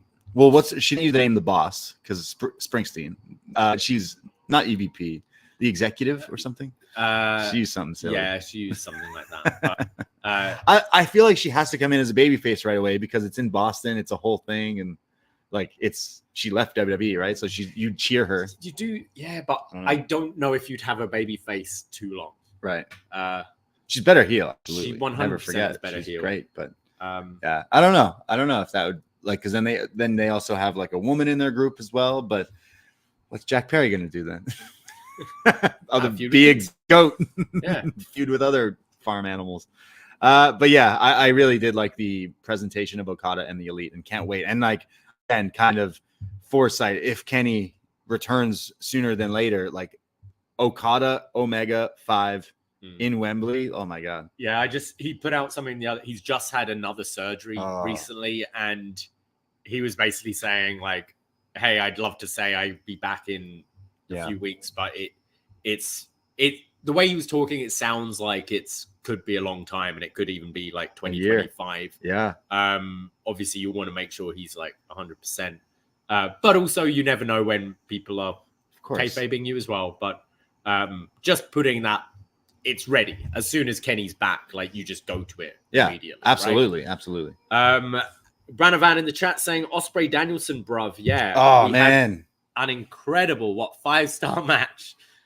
According to Dave, between Kyle Fletcher and Will Ospreay closing Dynamite, which was fantastic. I mean, Fletcher just doesn't know what to do with his hair ever. Every time I see him, I swear it's changed. Yeah. He's had like the weird Anakin Skywalker Padawan braid thing going on. Someone said you need to cut that shit out, bro. It's so he like did that. Baron Corbin with his gear. It's like no matter what you try, it's just you look kind of not right. So now he's got the Slim Shady kind of Okada golden hair. But the match was awesome. Yeah, this guy is great. He's been in the tag team, obviously Aussie Open, and his partner, I'm blanking on his name, but Kyle Fletcher, Mark Davis. Like he's been injured, and there's been injuries and stuff like that. So to have him still featured on TV was like really nice of Tony Khan. They signed these guys right when New Japan didn't. So now being in here with their boy Ospreay and like Excalibur explaining on commentary, I think it was Don Callis as well in commentary, being like, hey, like these guys are boys. Ospreay's helped this guy out a lot. To have like an incredible match. Yeah, I mean, Aussie Open, they made their name in the UK. Really. And especially in like Fight Club Pro. Progress with Ospreay and rooming with him and that kind of thing. It was a great match. Yeah, honestly, one of the best main events in a long time for a free TV show as well. Like I don't think it got to quite the level of the Takeshita one, but still. No, and didn't have the stakes to it. And I think also you're not having Ospreay lose to Fletcher on TV, so you've got that sort of thing. But like incredible match. Like this is what AEW's calling card is. It's just incredible wrestling. And then on top of that, afterwards, Danielson's music hits. He comes out. I'm screaming at the TV like, "Fuck! I've just been waiting for this match so that we could go to it." And we go to a lot of wrestling, so I'm just fucking selfish. And I'm like, "Yes, we're going to it," but I'm not going to go to St. Louis. You sure? I've got my driver's license now. Let's go. You just me and you? Yeah. You can do all the driving. Yeah. Well, we might do a 2-day trip. I have to stop off on the way. Yeah. All right. Anyone in St. Louis, Missouri? I'll go to St. Louis. Let us know. I'm down to go anywhere. You got a couch for us? Yeah. But yeah, I like how let's not fuck around here. Yeah. Let's not risk, Danielson breaking his other eye or anything. Yeah, or arm. This is the match we want. Let's go to it. Yeah. Like, who knows what's going to be happening in August? Yeah, this would be cool for August in All In, but let's do it now.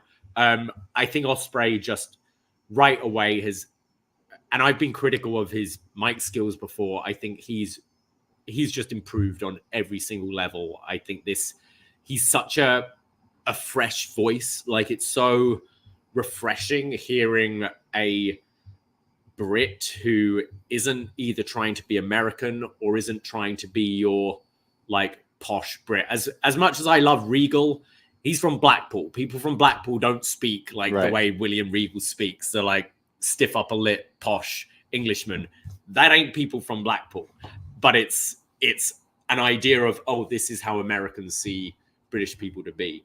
Seeing Will Ospreay talking like the people I see in the pub in the UK, bruv, all that, seeming to have like a real connection to this crowd already. You know, I think having you know, your Wembley show where you had all the English fans who were very familiar with him doing his chants, the Ospreay, catching on, and now, you know, fans in Texas know that that's his chant and things, and that's growing.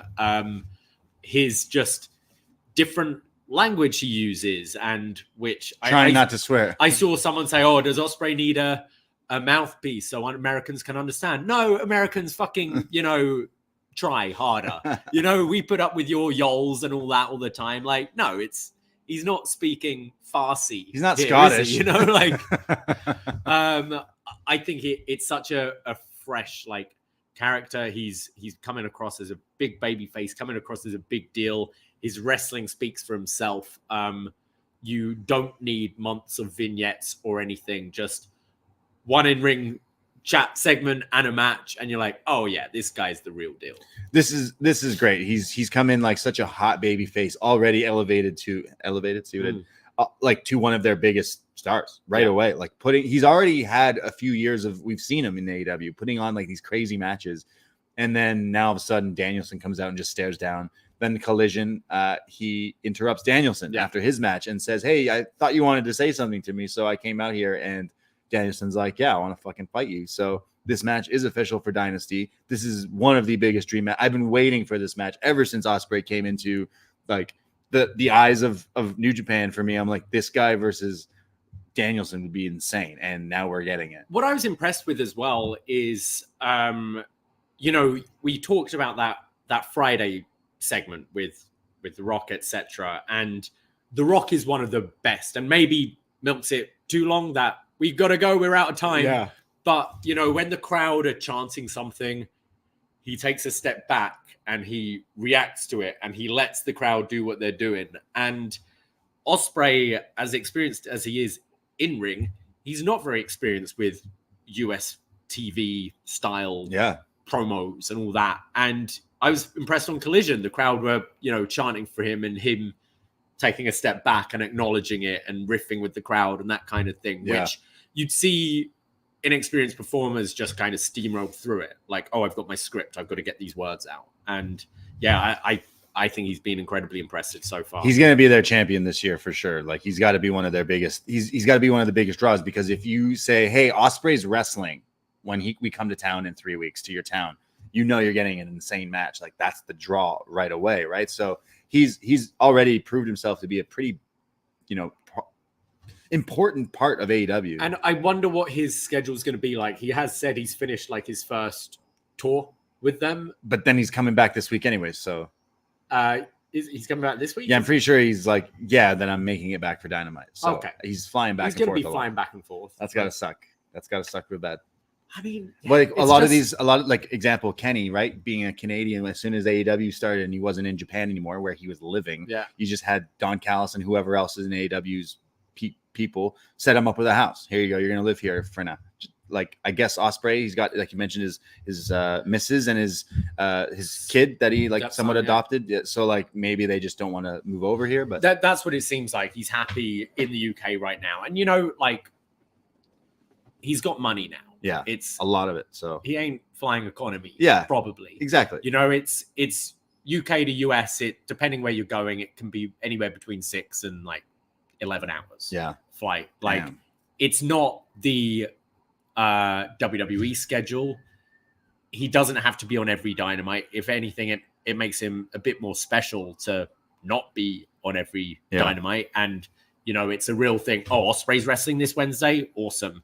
So I think it's doable to fly once a week, once a fortnight or whatever. Right. To keep that schedule. You got to go twice because you're going. He's getting paid. Yeah, You know, like, it's got to wear on you. He's like, sat in a fucking car for 12 hours. Yeah, it's but, going to like, be more comfy than that. But then he's also, he's in the gym half the day. He's training half the day to keep up the insane athleticism that he's on. Like, he is in another level compared to so many other people. Like, it's the matches of this year that we're going to be talking about by the end of the year are just going to be his fucking name versus X because it's like he's just on top of it. Did you hear Meltzer say he needs a new award?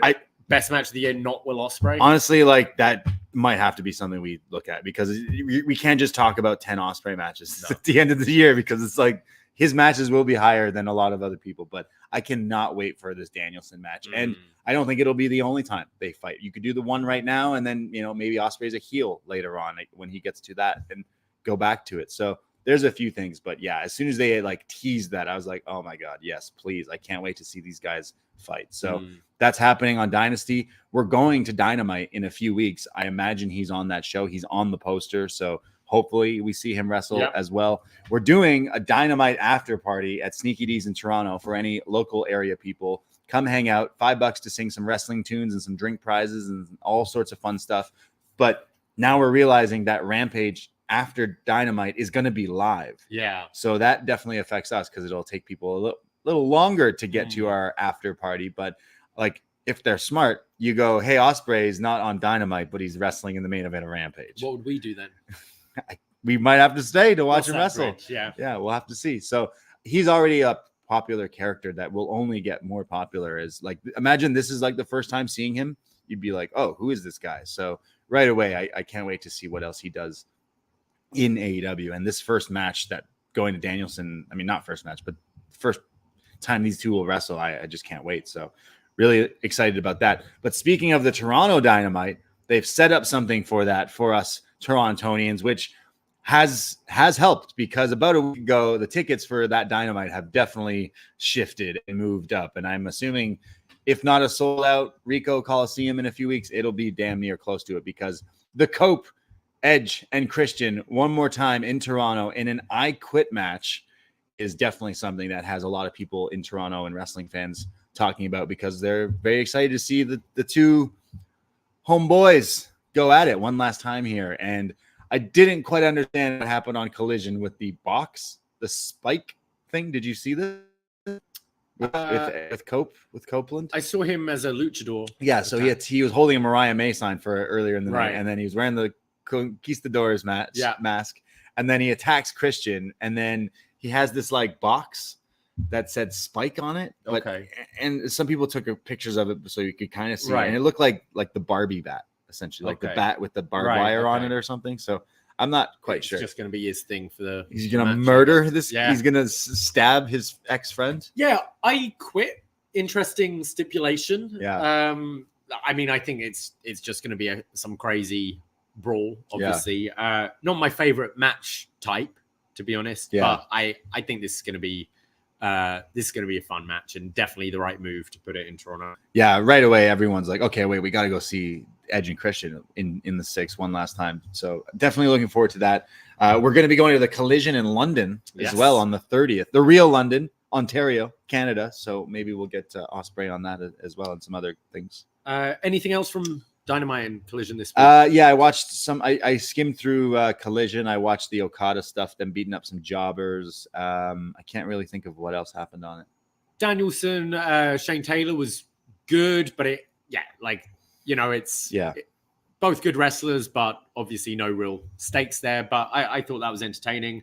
I really enjoyed Hook versus Brian Cage on Dynamite. I thought that was great. I mean, it's, like you're doing a hardcore match so closely removed from the Sting Darby crazy shit. But I thought that was really entertaining. Except how Brian Cage ran at him on the guardrail and Hook was like, it's so funny. Hook was like out of the arena and Brian Cage still, shot, it was the camera shot. But Darby's promo, I got quite emotional watching this. And I think the real weight of what this Mount Everest climb, kind of him saying that essentially his match with Jay White at Big Business could be his last match. That's terrifying. There is a serious risk with climbing Mount Everest. And I thought he cut probably the best promo of his life here. It was very good. Obviously very emotional after the Sting retirement match and following up with that. And now he's on his own and he's going to have this match with Jay White. It's scary. Like, people do die climbing this thing, and this guy's crazy to do this. But again, I'm sure he's got a team of people that he's doing it with that will probably smart. jump off it and be fine. Coffin drop. Yeah. So, I mean, the guy's wrestling this week already after the crazy glass spot. So he must be fine. I don't know how he's fine after that, but he's fine. Wild. Insane. So, yeah, I hope they document it and use it in the future with footage of him doing this and stuff. But yeah, kind of scary for a guy to be like, hey, I might die doing this. It's like, well, then maybe don't do it. I don't know. He might not, because I was hoping, I assume Forbidden Door is June, isn't it? Normally, he might not be back by then. Well, how long does it take to climb? 3 months. It takes 3 months to climb. Apparently the whole thing. Apparently the base itself takes 3 weeks. What the hell? To walk through the base before you're even climbing. What the? So crazy. That will take him to June, and I don't know if obviously Hiromu is the kind of dream match we'd like to see. There aren't that many dream matches right now between for New Japan. Yeah, and what's Forbidden Door main event going to be? Okada versus Naito? Yeah. AEW versus New Japan. There's no Naito match that really interests me. There's no real Tanahashi match that interests me. Shingo Bryan, I think that's something you do. And Hiromu Darby would be a big one I put, but I don't even know if he'd be back by then. Yeah. So damn, that's pretty wild. Hopefully, that's a fun trip for him. Yeah. But what do you think of Jay White's kind of retort? He's fine. I don't know if I care about Jay White right now. I think the whole scissor gang bang thing is funny, but the same time, it's a weird position for him, isn't it? Yeah, I'm just I don't know if he was brought in the right way anyways from the get-go. So I feel like he would have been really better off if he didn't leave New Japan. Because Okada, Kenny, Ospreay, Okada, it's man, you would have been their fucking White Knight, but you chose to literally White Knight, but he chose to not. So I don't know. I'm not a big Jay White hater as some people are, but I'm also not he's not my favorite guy, but I am a fan of him. But maybe this is the right position for him right now. Upper mid, right? What would he be doing in WWE? Probably not. Yeah. Anything else? I don't know. NXT? I don't know. True. So really, what is kind of the ceiling for Jay White? But who knows? We'll see. And then another thing is Jeff Jarrett main evented Collision. Yeah. And Mark Briscoe got put through a fire table. Yeah, that was cool. No one really seemed to care about it. But, yeah, not into anything House of Black particularly, to be honest. I definitely am a cherry picker when it comes to Collision. I fast forward and watch the stuff I want to, and then go, I don't really want to watch this. And I feel like Collision still has that problem. They put big angles in there, like Ospreay and Danielson talking face to face. But then the rest of the match is a bunch of people I don't even know. So it's it's a tough one. Well, they're trying to make it a somewhat distinct roster, aren't they? Yeah. And I think that's the problem when you're used to Dynamite. You kind of consider your Dynamite guys as your A guys, whereas they're trying to build up their lower and mid card of distinct characters on Collision as well. But it's I'm looking, I use WrestleTix and I look at upcoming shows, and it's these Collisions have 1,000 people going to it, and it's no shit, man. I'm not paying $60 to watch. Who are they? Oh, they don't have their names on their tights, but local guys. Yeah. It's come on. I'm sorry, but you need to step that up. So maybe they will in the next little while, because almost 17,000 at Greensboro and a few thousand each week. Maybe things will go up for them. But I enjoyed AEW this week. I enjoyed all the wrestling I watched this week. Yeah, me too. Except TNA. Did not enjoy that. Didn't watch it. Yeah. Did you catch Dark Side? I did just earlier today. You had mentioned that. I forgot that it had come back. I think it airs on Tuesday nights, which is a busy night for us because we watch NXT. So it kind of goes under my radar until I forget. So I put it on, and it was, Dark Side of the Ring, Season 5, Episode 1, The Ballad of Earthquake, John Tenta. AKA Nice Guy of the Ring. Yeah. This one, I'm why is this guy everyone always said he was such a nice guy, and there's nothing that bad about him in the episode. It's more just how this guy was a top heel in WWF, feuding with Hogan, like a big rival of Hogan at one point, to then just, slowly dropping down, trying to be there for his family as best as he could. And kind of in doing so, lost his place on the card and then was cursed with bad gimmick. The Shark. The Shark, Golga was my first experience of John Tenta. And I remember being like, who's this guy? This guy's cool. He carries Cartman and wears a brown gimp mask. Like, I like this guy. But yeah, and then just, get yourself checked, guys. Like, just left an illness that could have easily been cured and left it too late and passed away.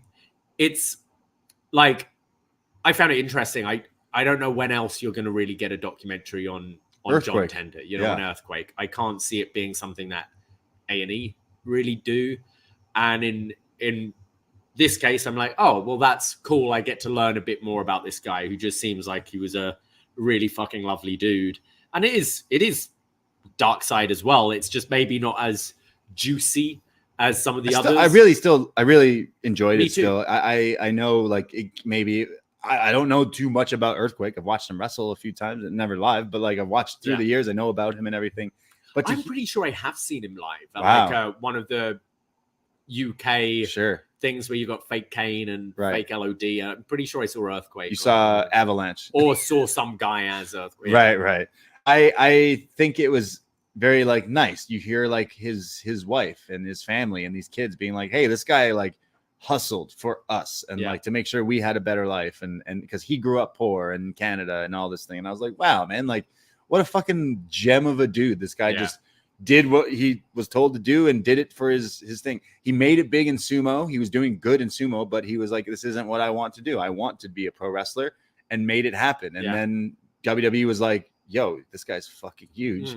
We'd sign you. And before even doing it, told his peers like, hey, should I do this? And they're like, if that's your dream, like you got to do it. And he did it. So I really like that. And then on top of that, he's a karaoke legend. Yeah, loves his karaoke. Singing his House of the Rising Sun and stuff. So it's with his wife. I don't think it gave me like the dark side of the ring, telling me some crazy things. Like, there was glimmers of murder in this with what Typhoon's like storyline that he mentioned. Fred Ottman's in it, right? He mentions like the whole reason the national disasters actually stopped is because someone close to him died, and that's right. So like and had to take over the bar, right? And I'm it's interesting because I didn't know that. So it's like, I didn't know that that's why they were cut short, because really, if they stayed, they probably would have been even bigger, right? So that was definitely a sad. But then on the other side of the spectrum, this episode gave us one hell of a very what's it called when you see someone laugh and it just makes you laugh? Oh yeah. What's that called? Know the term, but infectious laugh, which Haku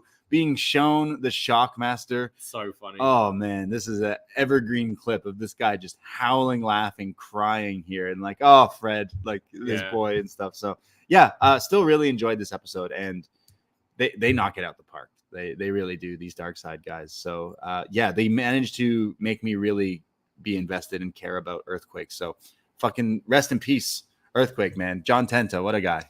And then we got the Bagwells next week. There's what his mom? I think next week is Marcus and Mummy Bagwell. We need a Disco Inferno episode at this point. So we're getting Buff Bagwell. We're getting a Terry Gordy episode, which I cannot wait for that one as well.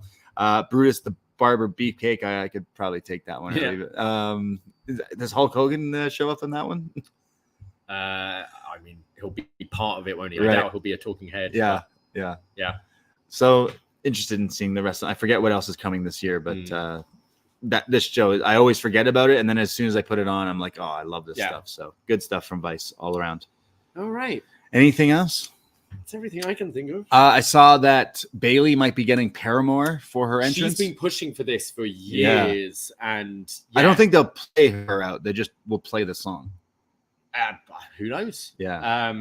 I think they're down for it. Maybe if they're around. Yeah. And then another thing I saw, I don't know if it was Cena on Van Vliet, but Cena in an interview mentioned that in 2012 he was ready to go full heel. Okay. He had a theme song ready, new gear, entrance, everything, but then they decided against it and it didn't happen. Which 2012, that would have been Rock. Yeah. So it was for The Rock. For the second match. The second match, I believe. Interesting. He's been claiming that they had this all planned and then they just decided against it, which I'm kind of like, that was such a talked about thing, but like, I don't know. He says that's true, so him beating Rock, being a heel run as champ would have been pretty good. And then you go into, you then go into what, Randy, and it's the unification, isn't it? I think.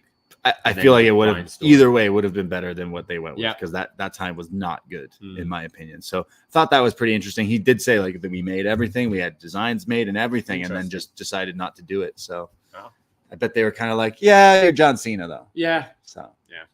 We'll never see. That's what the Firefly Funhouse is all about. Yeah. They have NWO Cena in 2K. Nice. This year, I briefly played a bit of 2K the other day, and I was Muhammad Ali, and I beat up Logan Paul. That was my first task. All right. And then I played against Briggs and Jensen. I was Vader. I beat them up. In a handicap match? I was tagging with my friend was Randy or something, I think. And then I played a Rumble, and I got to see like a bunch of different. Andre Chase is in it. Duke Hudson's in it. Nice. With his trophy. Sick. Yeah. It's a fun game. MVP. Yeah, exactly. So there you go. That's all the things going on in the world of wrestling. Thank you, everyone. If you made it this far, appreciate you listening to us ramble on. And anyone in the YouTube chat, if you weren't in the chat, there's the replay always available on YouTube. And we'll be back Tuesday, post wrestling, for a new episode of Up Next. And then, yes, next Sunday is St. Patrick's Day. And that means this week for our Patreon is busy because Leprechaun 4 in space. We're doing what else are we doing? Takeover Philly and Wallace and Gromit. Wow, this week is stacked. Patrons, get in there. And if you're not a patron, patreon.com/POISONRANA, $5 a month to support your boys and get access to hundreds of podcasts. And again, follow on the socials. Go to CHOPPED-TEES.CA. Do all the stuff at Poisonrana Pod. Everything. Support your boys. We appreciate you guys. And also rest in peace to Akira Toriyama, the creator of Dragon Ball Z. I know a lot of wrestlers are posting stuff because they are clearly inspired by all the years of Dragon Ball Z stuff. So RIP, that guy definitely inspired a lot of people, including myself. I loved watching that as a kid. So yeah, and that's it. All right, you slags. All right. Let's get out of here. Yeah. Take care. Goodbye and be safe. Ahoy! Poisonrana.